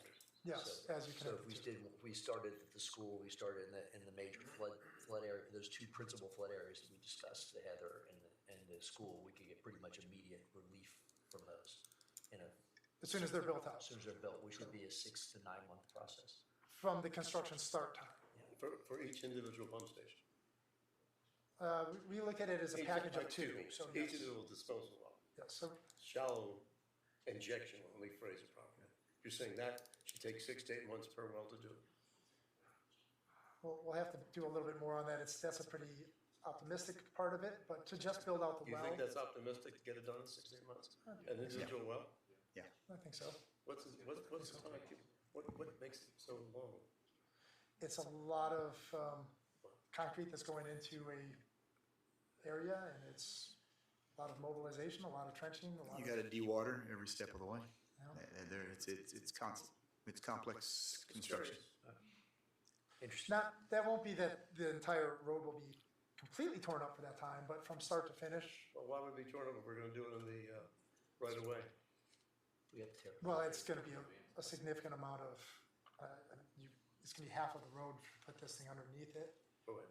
To put this underneath it, you're gonna be building out into the road. Yeah, when we say right away, we include the roads, not just, yeah, in as well. I'm sorry, we weren't gonna interrupt you, go ahead. But understood, and that's not completely determined, that's part of the siting. Giorgio and our team, we walked each location to just look at viability. So we agree there is viable space for it. And that's where we have to do utility locates and get with water and sewer and any other utility An company. initial just overview of the overlay of the existing FPL design doesn't have any transformers or Vista switches in those locations, so that's a positive thing as well. And most of the utility lines are on the other side, but you still have crossovers that you're gonna have to deconflict. Barriers to construction, so there may be some easement needed for access and for construction, temporary construction, that's to be seen. You'll have to cross that bridge just as we did 3 years ago at this point. Deconfliction of utilities will be done during the design. Permitting will obviously be required from, to start over, but we don't expect any issues with permitting. On the centralized water quality and discharge, we discussed, they use a BMP treatment train, which goes from street sweeping to basket filters, to hydronic separators, to a pump station, to the outfalls, which does meet the requirements now, meets any future requirements that we know of. If new future requirements came up, there would have to be additional filtration or first flush pumps that would have to be built into it, or retention ponding, which would be very difficult, but that's something that would have to be adapted to. So all those considerations were at least reviewed during that time and during this time as well. What were we talking about continually that, hey, we can't meet the standard, no one can meet the standard in a community like ours that doesn't have space for detention or retention sites? I think you're referring to the impervious ordinance that was being passed a year ago. Yeah. And then it was withheld. Even with that being in place, this system was still being approved No, I know. through that I'm not saying ordinance. we're So not approved. I'm saying we were told that we couldn't meet the new standard. Now you're saying we can meet the new standard, or there is no new standard, or there's no proposed standard. Is that what I hear? that's where we're at. No, the standard is to remove 80% of, No, he said Of it wasn't, it phosphates. wasn't a feasible standard, it was a standard that was not met by a village like ours that didn't have the land area to have either detention or retention sites. That's what I was told. And therefore, it was unfair. And therefore, basically was not enforced. You got a permit, so we don't have to abide by it.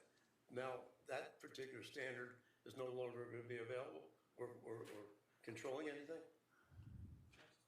That is not being discussed at this point, and it is not. Where was it? I mean, was it discussed? we're trying to figure out your question, Councilmember, I'm not sure. What? I'm not sure what you're asking as a question. I'm asking you, when I was told, and you made it very clear, that we could not meet this new standard, okay? But we didn't have to be bound by this standard because we were able to get a permit now. So now I'm finding out that there was never a new standard. That's what you're telling me. No. What? There was an impervious surfaces ordinance that was developed, okay? It has not.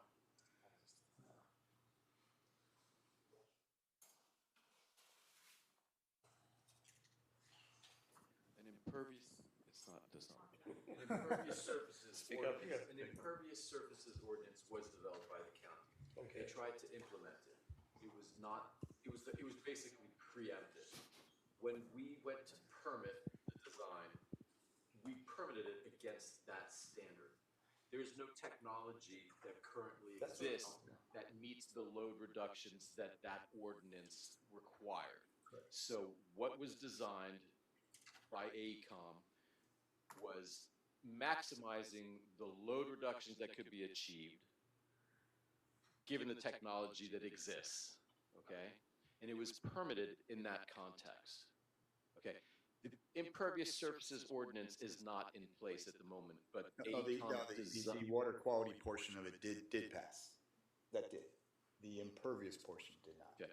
So Either way, what you're saying is Either correct. way, Yes. we've designed the ACOM design to the ordinance. No problem with that. My question also was told that one of the reasons we couldn't comply with that was we didn't have the land for the detention site, retention So site. there are many ways to address water quality. Some of it's technology. We were told as a council at our meetings. There's many ways to address water quality. Some of it's technology, some of it's retention ponds, some of it's other methods, it's bioswales, there's many different ways. Some requires a technological installation into your systems, other requires space to let it dry out and so forth. And I'll let Roland take more of the Recognizes details. that there are communities that are space constrained and cannot retain or detain the volumes that. I'm not saying it was a fair rule. I'm just saying that that was a rule I was told, either was passed or was supposed to be passed. But then for some reason, the state level, I don't think it was at the county level, was held back for the time being, Yes. at the state level. Well, this whole thing starts from the state. The state has always had the standard. The county was not enforcing the state standard. So let me finish. So the state said to the county, you need to enforce the state standard, which is the 80%. That is now county ordinance.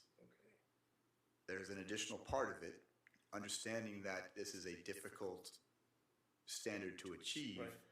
You must go through every process possible to reduce your load through technical capability, through retention ponds, through bioswales, et cetera. There's probably more things they had to go through. This was an 8-month process that we went through with Durham. We met the level that they said is acceptable, and we move forward. And then the local person in charge had the right to approve it, even if you couldn't meet that 80%. Was that correct? The director of RER has the authority to make an approval. And that's her. Made that decision.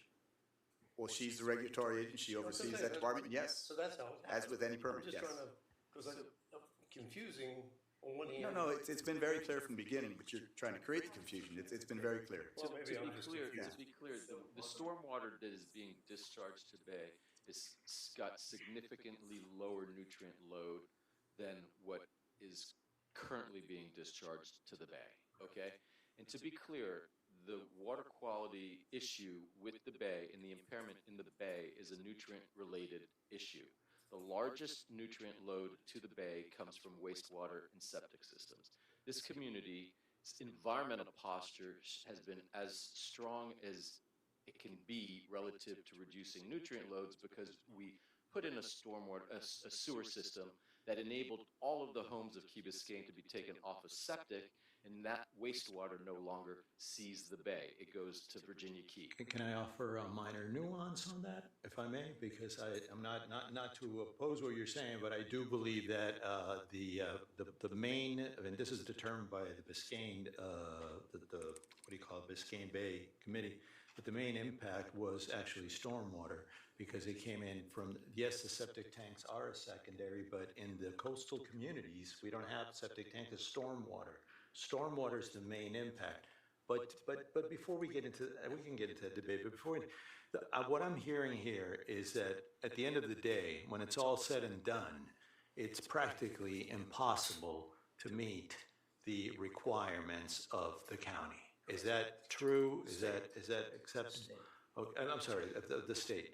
So, going back to the design, is it, and the question of Black and Beach, does Mr. Tetch's design reduce it in itself? I mean, we know that AECOM's going to discharge, they're going to do their best, not that they, they're going to do their best, but a self-contained system will hold it and discharge it below.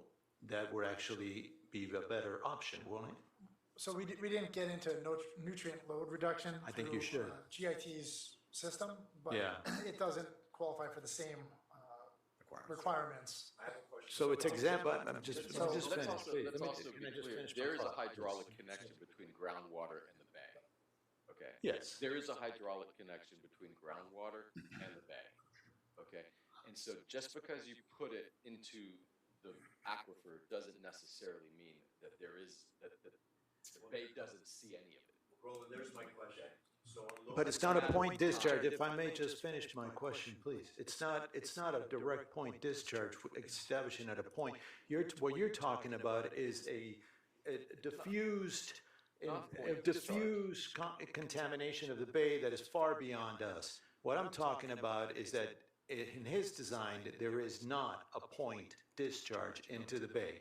It's just an evacuation of water. My concern with your design, sir, is not that you're actually doing a better job than others are doing, but I think that your problem is that, my problem at least with your design, is that it's hard to maintain. And if it's dependent on maintenance, that's the issue.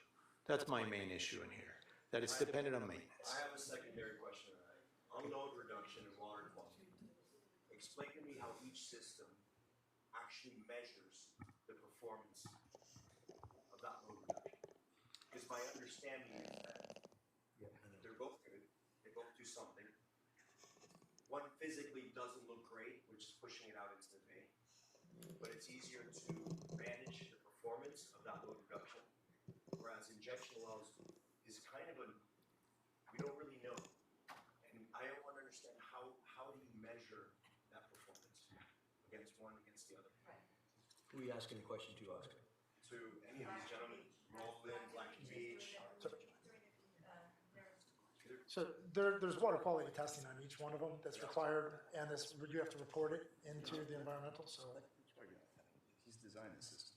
So how do you measure the water quality performance in your system? First, this is not part of the permitting requirement. I understand. So that's, and also when we inject in the groundwater, it's layered. The groundwater is layered. You have high salinity. Yeah. So we're injecting in deep salinity, relatively deep salinity layer. So the mixing from there is basically only mostly by diffusion. So there is not going to be, so this means that it will never see the surface water. Theoretically. Theoretically.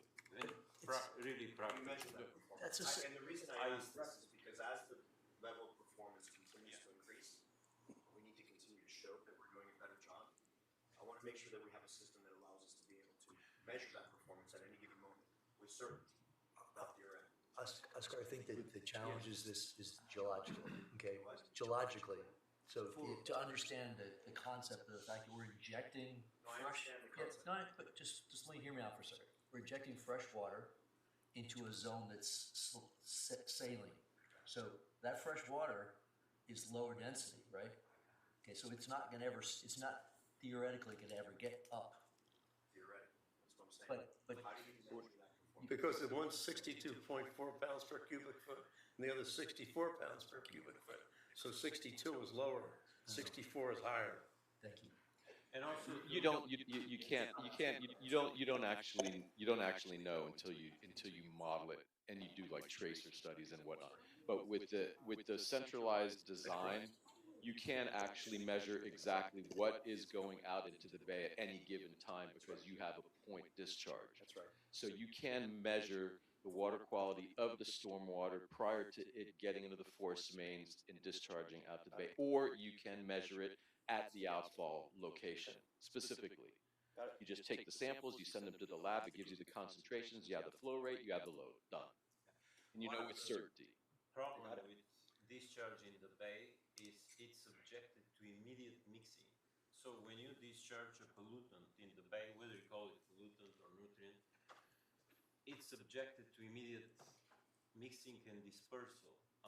A groundwater, in order for the groundwater to flow, it requires a gradient. And when you have an island, you basically have no gradient. This is a driving force. It's a different kind of flow. There is no mixing in the groundwater. But So Georgia, aren't you creating a gradient by virtue of the fact that you're injecting under pressure? The volumes are so insignificant. Yes, you're creating. You're creating a gradient because you're pressurizing. So you create a gradient. But there is a very large difference in the flows. You're not mixing the flows. I think that's To be determined Technical. as to how much groundwater gets to Yeah, the bay or not. But the answer I was looking for is one, you can measure the performance with certainty, and the other one, you cannot. well, you can just. We can theoretically suggest that it is going to be better. You can easily measure the water One second, quality of what you're injecting if you need, just that none of the permitting agencies will ask you for that, while the permitting agencies will ask you how much you discharge. The load is calculated based on the surface water, not by the groundwater. You want to keep moving? Oscar, you can. I do. Guys, I think, Quick answer for him. Quick answer. This is a basic pretreatment, basically to remove the coarse materials. It's a hydrodynamic separator. It removes mostly the core, but the fines, they still find their way through the pores. They will still plug the pores, and it will require maintenance. That's its estimate is really around maybe 5 years, but I don't know if from your records, I think that would be the most relevant because based on the geographic location or the type of the water you're discharging, you will know best how many times you redevelop the wells. can we do this? Can I summarize it real quick? So I think, you heard very clearly, obviously, with a pump system that AECOM is using that has one set of permitting process, the one that GIT is using is another set. Both are challenges, but both also recognize and balance the need for environmental protection and the ability to provide stormwater capability. And they do it in the best way that they possibly can, understanding that achieving these water quality standards is a challenge. We're gonna keep this moving, guys. Keep going, Mike. Try to hold the questions. So Mike, continue, please. We'll hold the questions till the end, please. I apologize. We shouldn't even be doing this. Let's go. We're gonna continue on with environmental, but we're gonna do disruption to the environment from the centralized system. One of the items from that design is that it We'll get to does you. require harmonization. Because we're raising roads, you're gonna be impacting the right-of-way pretty much throughout the village. That is gonna require a number of trees to be removed, replaced, relocated. Estimated at 565 trees that will be replaced. Which is not insignificant. No, there is some benefit to that because a lot of those trees were designed to remove palm trees and replace them with shade trees. So there might be a benefit as they mature. Keep going, Mike. Sea level rise adaptation, road raising reduces the interaction with the groundwater, and the outfalls are independent of groundwater level rise. Construction disruption, we discussed this quite a bit, but all roads, driveways will be affected. Roughly a third of Harbor Park will be impacted by the pump station. So there is a significant amount of community and construction disruption. Will not all be done at the same time. As we said, we can phase it. So they will be done throughout the village. Pump station outfalls first, then moving with the trunk lines, then with the laterals. And so it will be online as soon as you can at least get some water to the pump station. Barriers to construction, we are ready to procure as designed. There will need to be additional outfalls to meet the full design capacity. Easements have been secured for those outfalls, so now it would just be a matter of designing and adding it to the construction as well. Everybody's favorite, cost and funding. So decentralized system, Giorgio gave an overview of his budget. We met this morning with our estimator and did an independent cost review, went through his OPCC line by line. It was a thorough OPCC. I think the biggest changes that we had, or the recommendations we had, were really on, at this level of estimate with the unknowns, we thought the contingency was low per standard. So I think that was where we'd see most movement from our recommendation at this time. As noted, this is a class 5, so there is more uncertainty on it. Discussed the maintenance, we discussed the importance of the maintenance, so we do agree with his maintenance estimate at this time. We do, while there's no funding secured, we would aggressively pursue the same funding routes that we pursued before, probably SRF, Resilient Florida, Biscayne Bay appropriations, and using the general obligation bond. There is, again, a RIAP application process for all those. So when we look at construction schedule, in order to move forward, it's a significant cost. I think we would want to pursue it with these type of funding requirements. You're probably looking at a year to 2 years to get all those applications back in place and be approved. So much like we did before, you have to have a new facilities plan, you have to have permitted drawings, you have to have the construction set of drawings in order to apply for SRF. So it does delay that process a bit. Centralized system, we've gone through, this is the 100% design OPCC, which was reviewed by us, that AECOM provided, that was settled on. We pulled out the FPL Telecom undergrounding and water and sewer sections, just for more of an apples to apples mix. Those undergrounding costs would be more or less transferred into the decentralized system, and water and sewer would be to be determined. We would have to work with WASD again in order to find out if they would want us to do their improvements during this plan. But we broke that out so there's a comparison. Annual maintenance, it's less for the centralized system because you have less pumps, you have less wells, you don't have any wells, but you will still have a lot of basket filtration, you will still have large pumps, so there's still a significant amount of maintenance that happens on either one of them. We do have funding in place for the centralized system, so we are ready for agreement with SRF loan. We have almost $3 million in existing grants that have been approved. We have a pending grant that we expect to receive for $10 million, and we have $2 million in appropriations. General obligation bond is primarily, and at this time, is only being used for the undergrounding in the centralized system.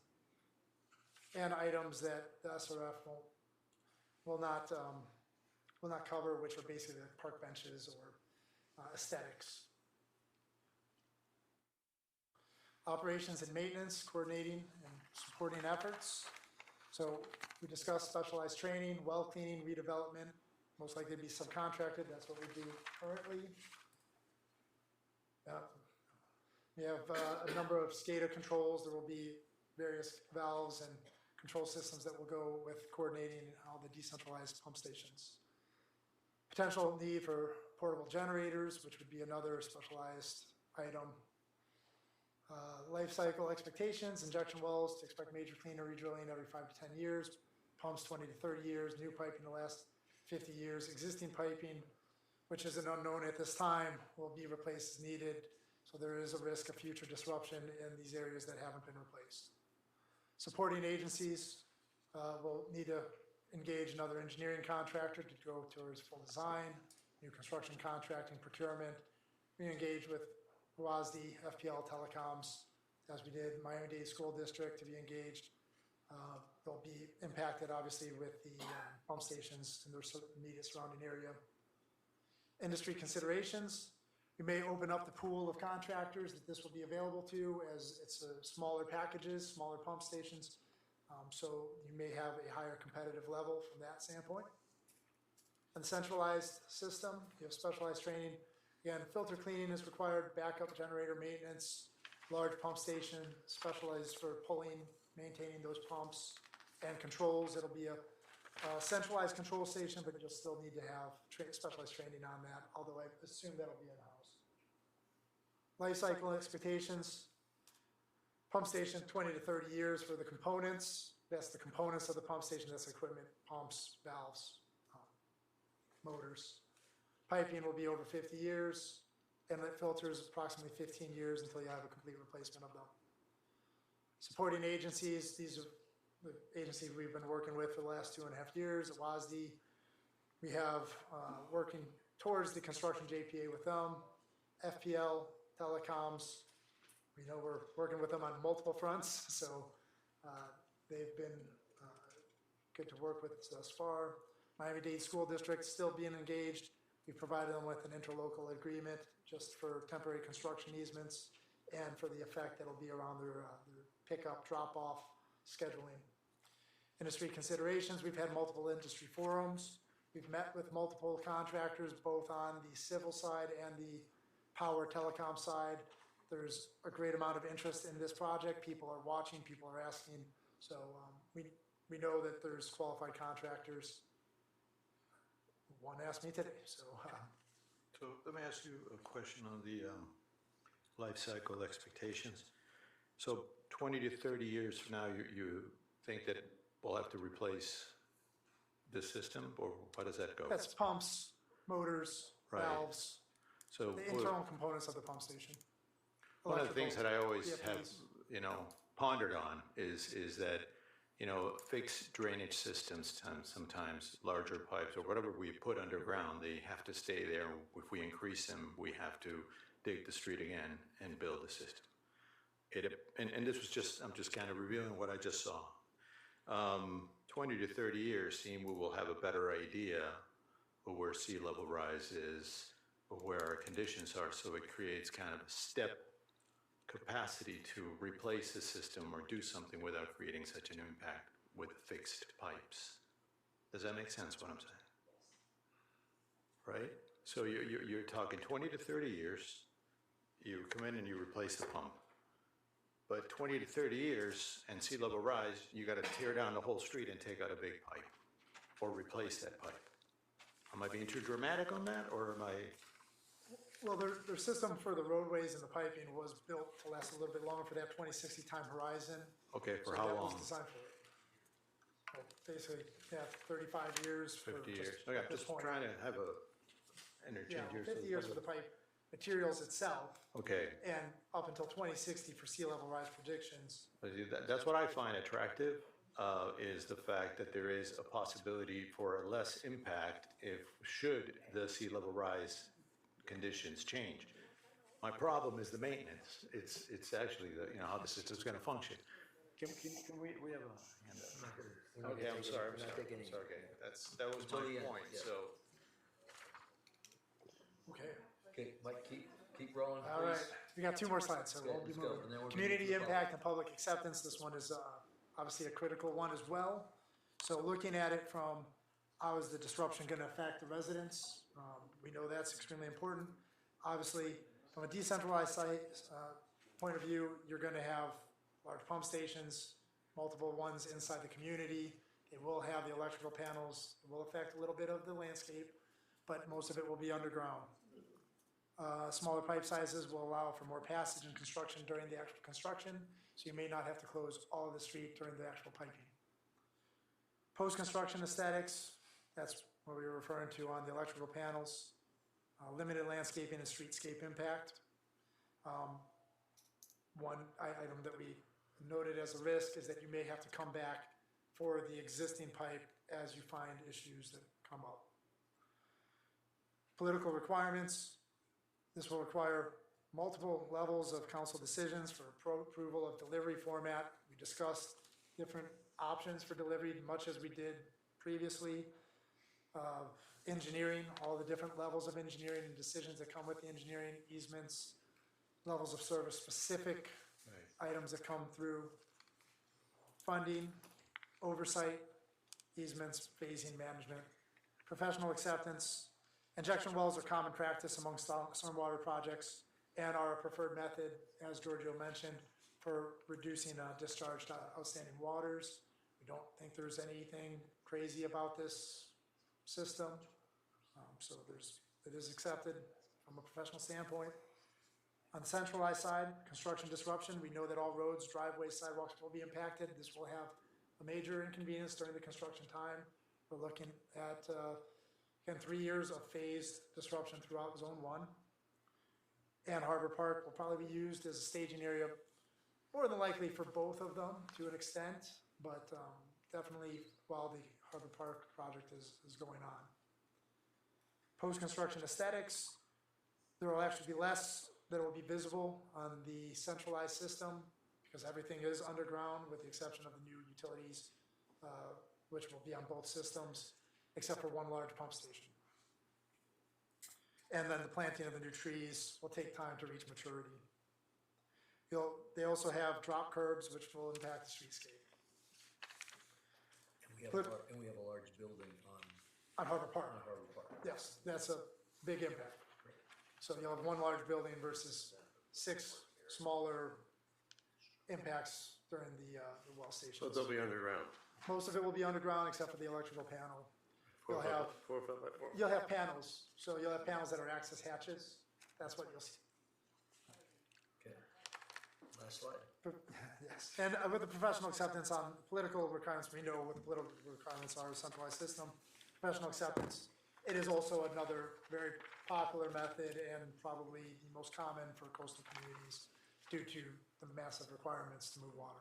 Right. So final executive summary, I think this is an important comment, is timing matters and decision-making matters. The cost of inaction is a great cost because as we see, none of the cost estimates go down over time. That happens even with just a standing still design. Things haven't gone down in the last year either, so, and it leaves the village vulnerable to flooding. And as every year goes by, you have more and more, obviously, risks of storms that will impact and can cause damage to the actual community. Both alternatives, and this is also a key point, they achieve the core objectives. So that is our analysis. Both systems will meet the level of service. Both systems are constructible, permittable, and maintainable. Both systems require sustained funding. Both of them will have a significant impact to the cost for the residents. Our job will be to mitigate that cost by aggressively pursuing funding options. As we did with the centralized system, we do the same with the decentralized system. Obviously, ACOM is more mature and it's conservative, so this alternative has been pretty completely developed at this point. There's still the unknowns that we discussed. There are the impacts that we discussed. And there still is the ability for it to reduce environmental, and from a scope requirement, we know pretty much what the scope of that one is. The GIT design does carry higher uncertainty. So there is a risk related to the performance we discussed through the maintenance and the degradation of wells. Scope definition due to the unknown of the existing piping that they're going to use, and the potential cost variability that comes with those. So that's the bottom line analysis. We have a much more thorough memo that we will provide as we continue to work with the final deliverable that Giorgio's providing as well. If I would add just on to what Mike just said there, council member, is, obviously there's some uncertainty on GIT's alternative, but at the same time, we want to compare apples to apples, but one, we have a complete design, one, we have a concept, right? And obviously with concepts, there's always going to be more uncertainty. So it's hard to see at a certain point in time when you compare the two. I have another question. This is just a 30%. If you go design build, you still have to add the design cost and the construction. 7% of the value maybe, right? That's standard, 7 to 8% of the value. So if we're looking at a construction cost of the still, and I'm just taking a percentage here, I don't know. You're looking probably at another, maybe, a few $1 million to finish up the design. How much we're looking to finish up the design? Yeah. Because whether you pay the contract, whether you pay us or we pay you or the contractor pays you, you still have to pay it. Yeah, that's correct. We actually accounted for these costs of the development. I think it's up to 5 to 7, but in this case you have a modular system. I don't think that you have maybe. No, the only unknown, I think you probably got the pumps pretty well down. I'm all right with that. I'm sure you got the price on that one pretty nailed. My problem is the pipes. And because remember, you got to get conveyance. You got to get strong conveyance because you got to get the water out of the street. You got to get it into that vault and inject it. Yeah. But the problem is that we still don't know if those pipes are workable or not. People like to believe that they are, and that's fine. I'm an optimist too, but I'm also a realist, and I know stuff decays through the years, and pipes crack, and we don't know. So that has to be added to the cost.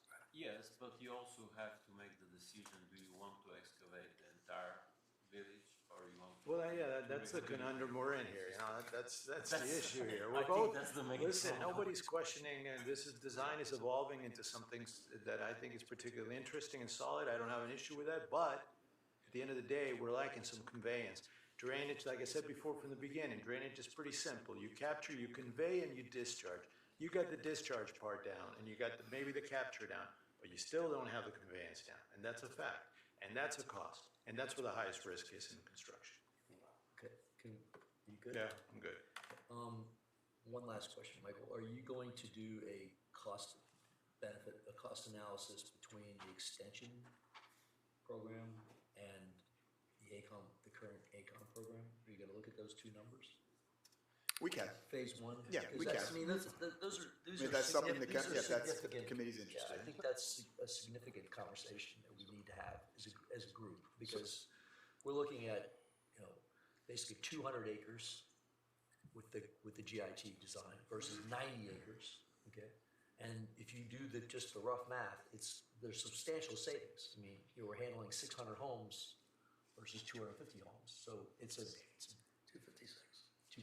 approximately 9 days, like, just don't quote me Reduction in the exactly. cost per parcel. is Yeah, what the you're cost, the cost per acre is substantial. So Councilman, from just an OPCC analysis, yes, it's basically the same line items, so the extrapolation of our cost estimate review that we had this morning will go towards that extension. Yeah, I So think then when you're asking about the analysis of the cost per the level of service review, that is a discussion that we've had, just mostly on the effectiveness of the extension. Okay, I would like you to do some homework on this. I think that we need to have that information, and I think you should go back and take a look at that, Mike, and come back to us with another update. if you could. And I think there's gonna be, performance is gonna be the value on that with the cost on it, but yes. I think it's somewhat of a factor of cost, obviously. Agreed. It's coverage and then also level of performance. And so let us come up with maybe a formula. Yeah, We'll let's show it to you and we'll kind of do a calculation of value over, Mike, you over came up with $82 space. million for the ACOM plan. 82 million, 81 change. That's what their existing OPCC was at 100% design. And then Yes, that's when 6 we came months up with old. that number originally, after we came up with the 30-some million, we went to the 80-some million, had to take out the 10 million for the telecom and a few million for the pipes, I guess, the water and sewer. Then you hired somebody else because everybody was upset, and they came in with 88 million, if I'm not mistaken, that was CES plus 10 million, so we're down to 78 million, right? Am I right or not? So there's a variation. Your between- numbers don't seem to tie into those numbers. No, that- But all let me this- continue, Steve. And what's more, what bothers me is that neither you nor Steve, when we first started this thing, you know, somehow or other, you said 3.2 inches is the desired level of service. That's 3.2 inches of rain per hour to be removed.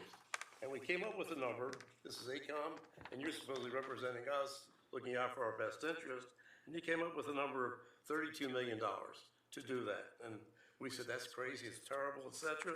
And then we start finding out how much rain fell down. And we found out that the rain days to get 3.2 inches, there was, in the last 32 years, there was only, what the hell was it here? Between 2.5 and 3.5 inches, one day per year. We were designed for that. Fine. Then we went to 2 inches. And the 2 inches, where the hell's 2 inches? Here it is. 2 inches was going to be $27 million. That was fine, except that I think Brett was here, and myself, that we then started calculating ourselves and said, that seems really ridiculously. We said, how about 1 inch?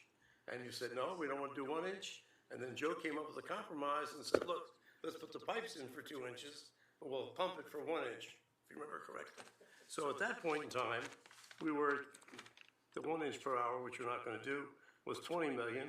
The 2 inches was 27 million. So now you're still going with the ACOM number, which is so, why would you even think, why would we ever think of it? It's credible. Why would we even think that makes any sense whatsoever that it's going to be 82 or 88 million dollars? First of all, that was 2 years ago, that number. So inflation hasn't affected that at all. Nothing has affected that. It only affected this. So, and you're talking about, it just, what kind of credibility do you have, really, on this thing? I can't think of any. Why didn't you tell us before when this happened that, hey, maybe there's another way of doing this instead of going ahead and spending all this money with the ACOM system before we did something else? Maybe there wasn't a better way. Maybe the Giorgio system or somebody else's system isn't good as the ACOM. But why do we have to wait till we got these ridiculous high numbers before this committee was formed to look into it? That's what bothers me about you. You say you're working for us. You say you're working for the village, okay? You're a smart guy, you're a nice guy, I like you, that's fine. But who directs you to do anything? Do we direct you? Who directs you what to do here? Who tells you what to do? Councilmember, I direct him. Let him answer, I'm asking a question. Sure, Councilman, we didn't do a cost review on any of those numbers, so I can't speak to those numbers. We weren't on board to do a cost Yes, review you were during on those numbers. board. No, we were not on board to do a cost review of any of those numbers. So what are you on board So for? we did do, well, we were, They weren't employed by the village at that time. well, we weren't for a design oversight. So we did do a cost review at their 60%, their 90%, and their 100%. So those are the numbers that I can speak to from our professional standpoint. Those numbers are obviously out further along on a design, but it's also why we were brought on board to do a review and to oversee. So you these never had anything to do conceptual with these numbers? I'm sorry? You never had anything to do with these numbers or these levels of service? Back in Beach did not. Because the levels of service was, I think Steve said, the council decided on level of service, right? You told me that? That we basically decided, and you guys just carried out what level of service we wanted? Is that correct? I think it was a joint conversation between AECom, the staff, and the council, and that What was else the do we know decision that was about made. level of service? Okay, so what, are you finished? I'm finished. Okay, all right, so there's been a couple of people that have questions. You want to, Luis, you want to start? No, she's not gonna have to. She had her hand up, she just first, Luis. You know, we've sat here this whole afternoon and we've listened very we've listened very calmly. I've tried to be as calm as I've ever been. That's unusual. I think you should thank me for that, but bottom line is this. We've heard for the last half hour or 45 minutes, probably an hour, Mike Kuda tell us the ACOM side of this whole thing.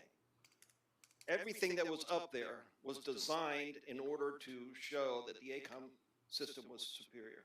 I think that we need to give the same amount of time to Mr. Tashiev for him to be able to show us why he thinks his system is superior.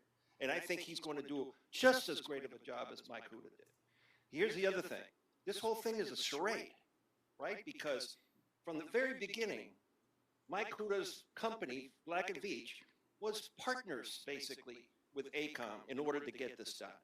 You know, this thing about, you know, no, wait a second. No, because, you know, you owe it to us to look at this the way it should be looked at. For you to bring us here and have Black and Veatch be the arbiter and be the company that supposedly is sitting in the middle and doesn't you know prefer one system than the other, that's absurd. Okay, it's an insult to our intelligence. Okay, that's the way I see it, and I think that's the way the majority of the people here see it. With all due respect, okay, and you should not have allowed that to happen. In all sincerity, and I'm really upset about that. So I think you should let this guy tell you why his system is superior, and we should sit here as long as it takes for him to do that. Back there.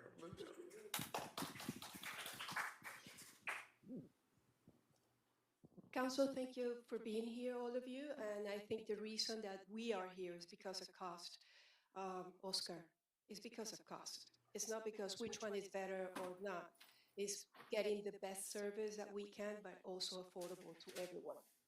So this is a decision. It's not about, I don't know, all these engineered terms that you guys use that we don't understand. And thank you, Giorgio.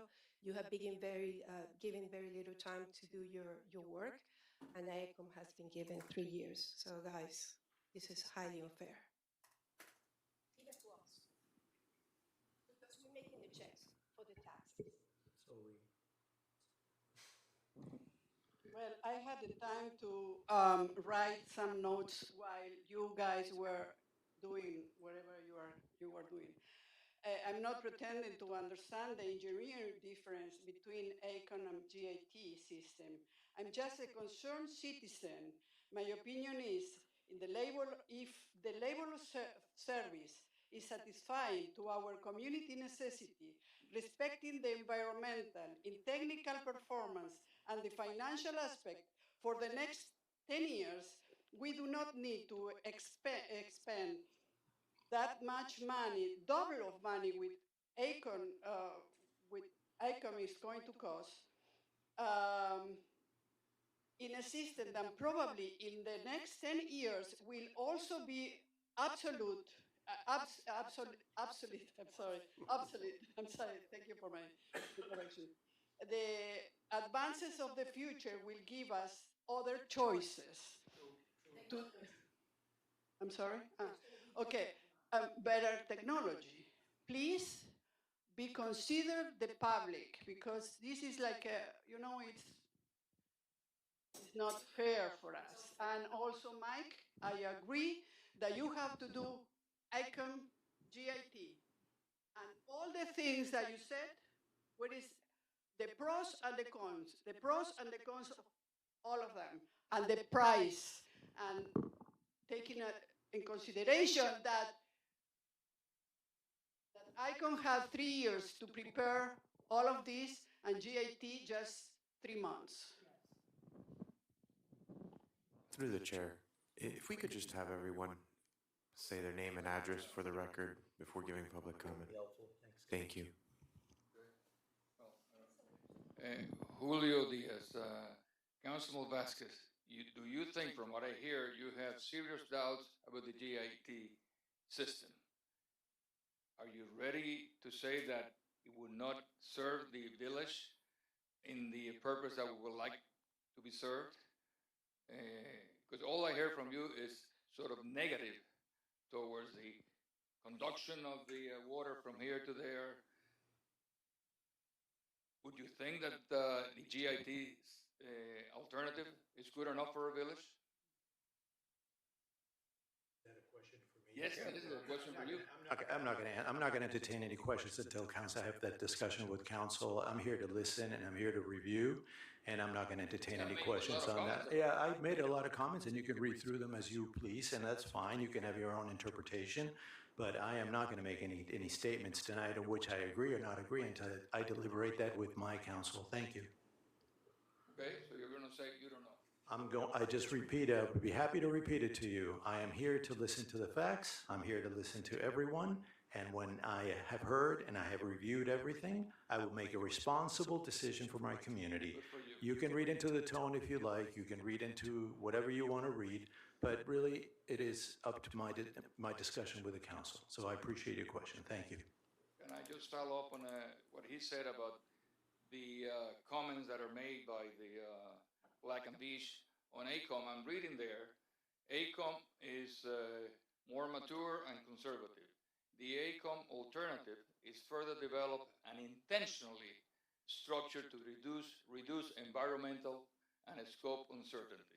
You're going to put water into the bay directly, and that will reduce the environmental effect? Yes. That's absurd. How's that going to do that? Okay, that's just the most absurd thing that I've heard all day long. Good evening. Thank you very much for your presentation. Mark Freed, 525 Warren Lane. Councilmember London really cemented this when he said this level of service is such a mysterious word, and they said it's how fast you can remove water from the street. So I'd like to see if you take the GIT versus the ACOM and have different weather event scenarios. What's the real time? Is it 5 hours? Is it 2 hours? And after being here for, many of us here for decades, centuries, we're used to a certain level of service, and there are going to be puddles on Key Biscayne, and that's okay.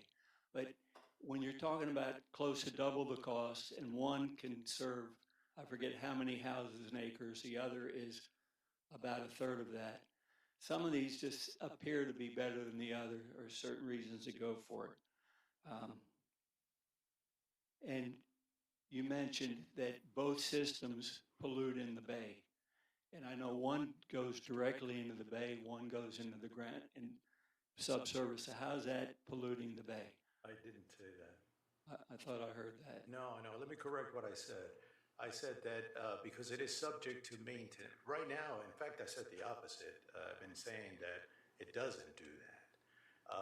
What I said was eventually, because a lot of pollutants go into the well and it's subject to heavy maintenance or an increased level of maintenance, eventually all those pollutants, if we don't take care of those wells, if we don't maintain them, right, then yes, then they're not going to work, and then the pollutants will go into the bay. That's just, so it was based on a That's any maintenance. system. Any Not- system. Yeah, well, yeah, it just, I don't know, yeah, okay, whatever. One at a time, please, guys, all right? I mean, try to be civil, all right? Anybody else have a question? No, I just have a comment. Okay. Betty Sim Conroy, 785 Crandon Boulevard, Unit 1403. Now, I may be old-fashioned. I better put my glasses on. I may be old-fashioned, but it seems only common sense to consider more than one company when you are looking to do a huge project such as our Phase 1 stormwater plan. I am sure this was never done, as all we ever heard about was ACOM. So let's take a look at how we got where we are today.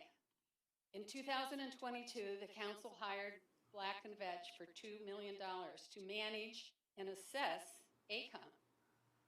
To my knowledge, Black & Vetch never advised us on any different approaches that could be utilized to design the system more efficiently and at a lower cost. They never suggested another firm to consider. And now, amazingly, Council has retained Black & Vetch to oversee the GIT plan for an additional $50,000.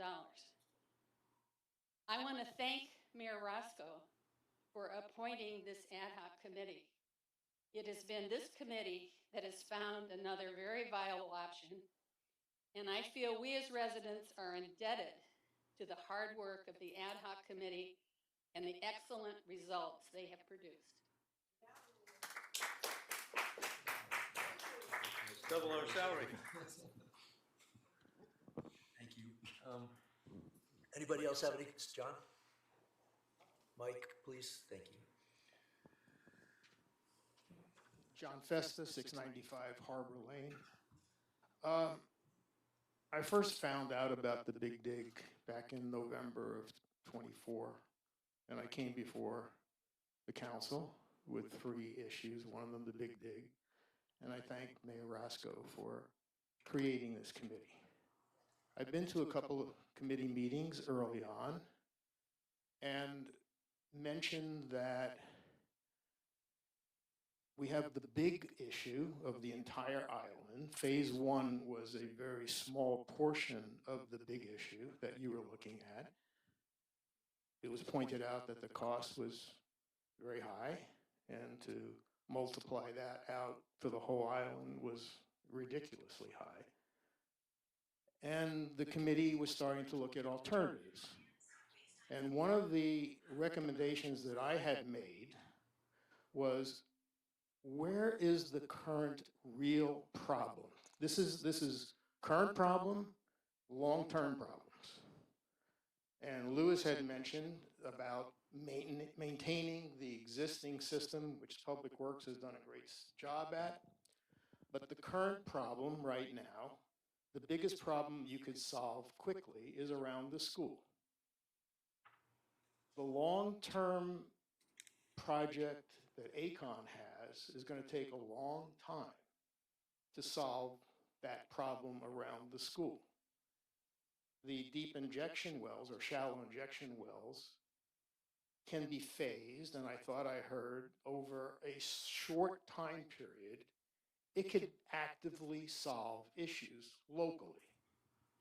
So that's number 1 plus for going to that system. Get the biggest problem done as quickly as possible. If that's the only thing you do now, great. You still have the long-term problem to deal with, but that can be either a decision to go to that long-term problem by using injection wells, phasing them. I like the idea of the zone plus cost, but there are technologies that are going to come along, but you don't want to wait forever for technology, but that's why you would do the zone school first. So that's important. I thought I heard that the county prefers injection wells. versus discharge. Is that what was said? So that's checkbox number 2.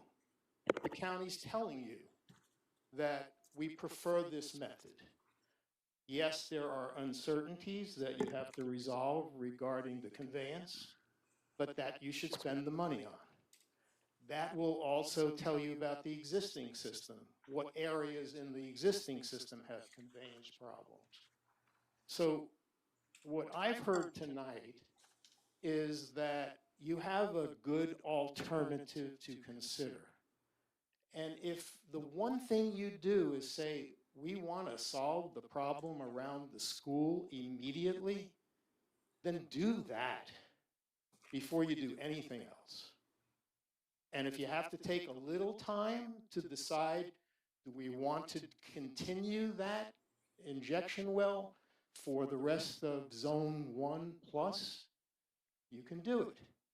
Do you want to go for a big picture that may solve sea level rise 20 years from now at a higher cost? Well, you have to make that decision.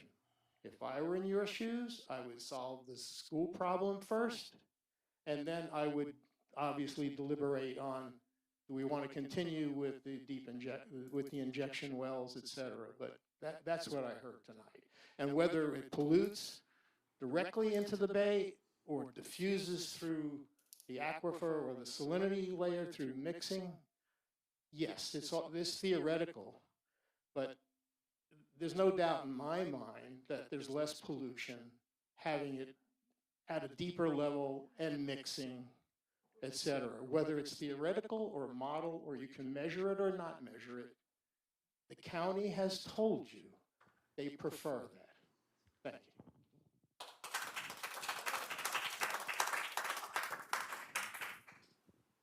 Anybody else?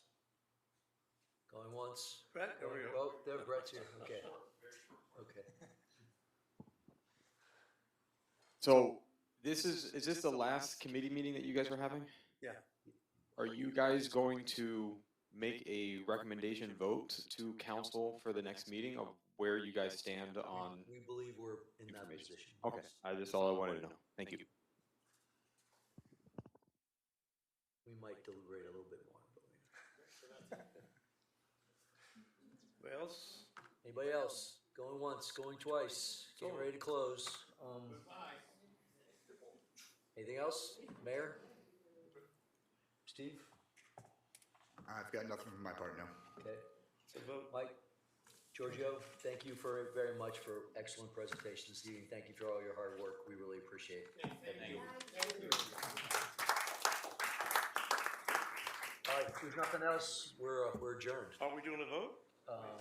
To recommend to the, I don't think we're ready. Meeting in order for you guys to decide what Well, the that- recommendation is going to be? I believe the mayor set up a meeting where we set up a workshop, right? Correct? wait a second. The 22nd, that's our workshop. Second is the final vote. Yeah, do you want to have another one in between? I don't have a problem with that.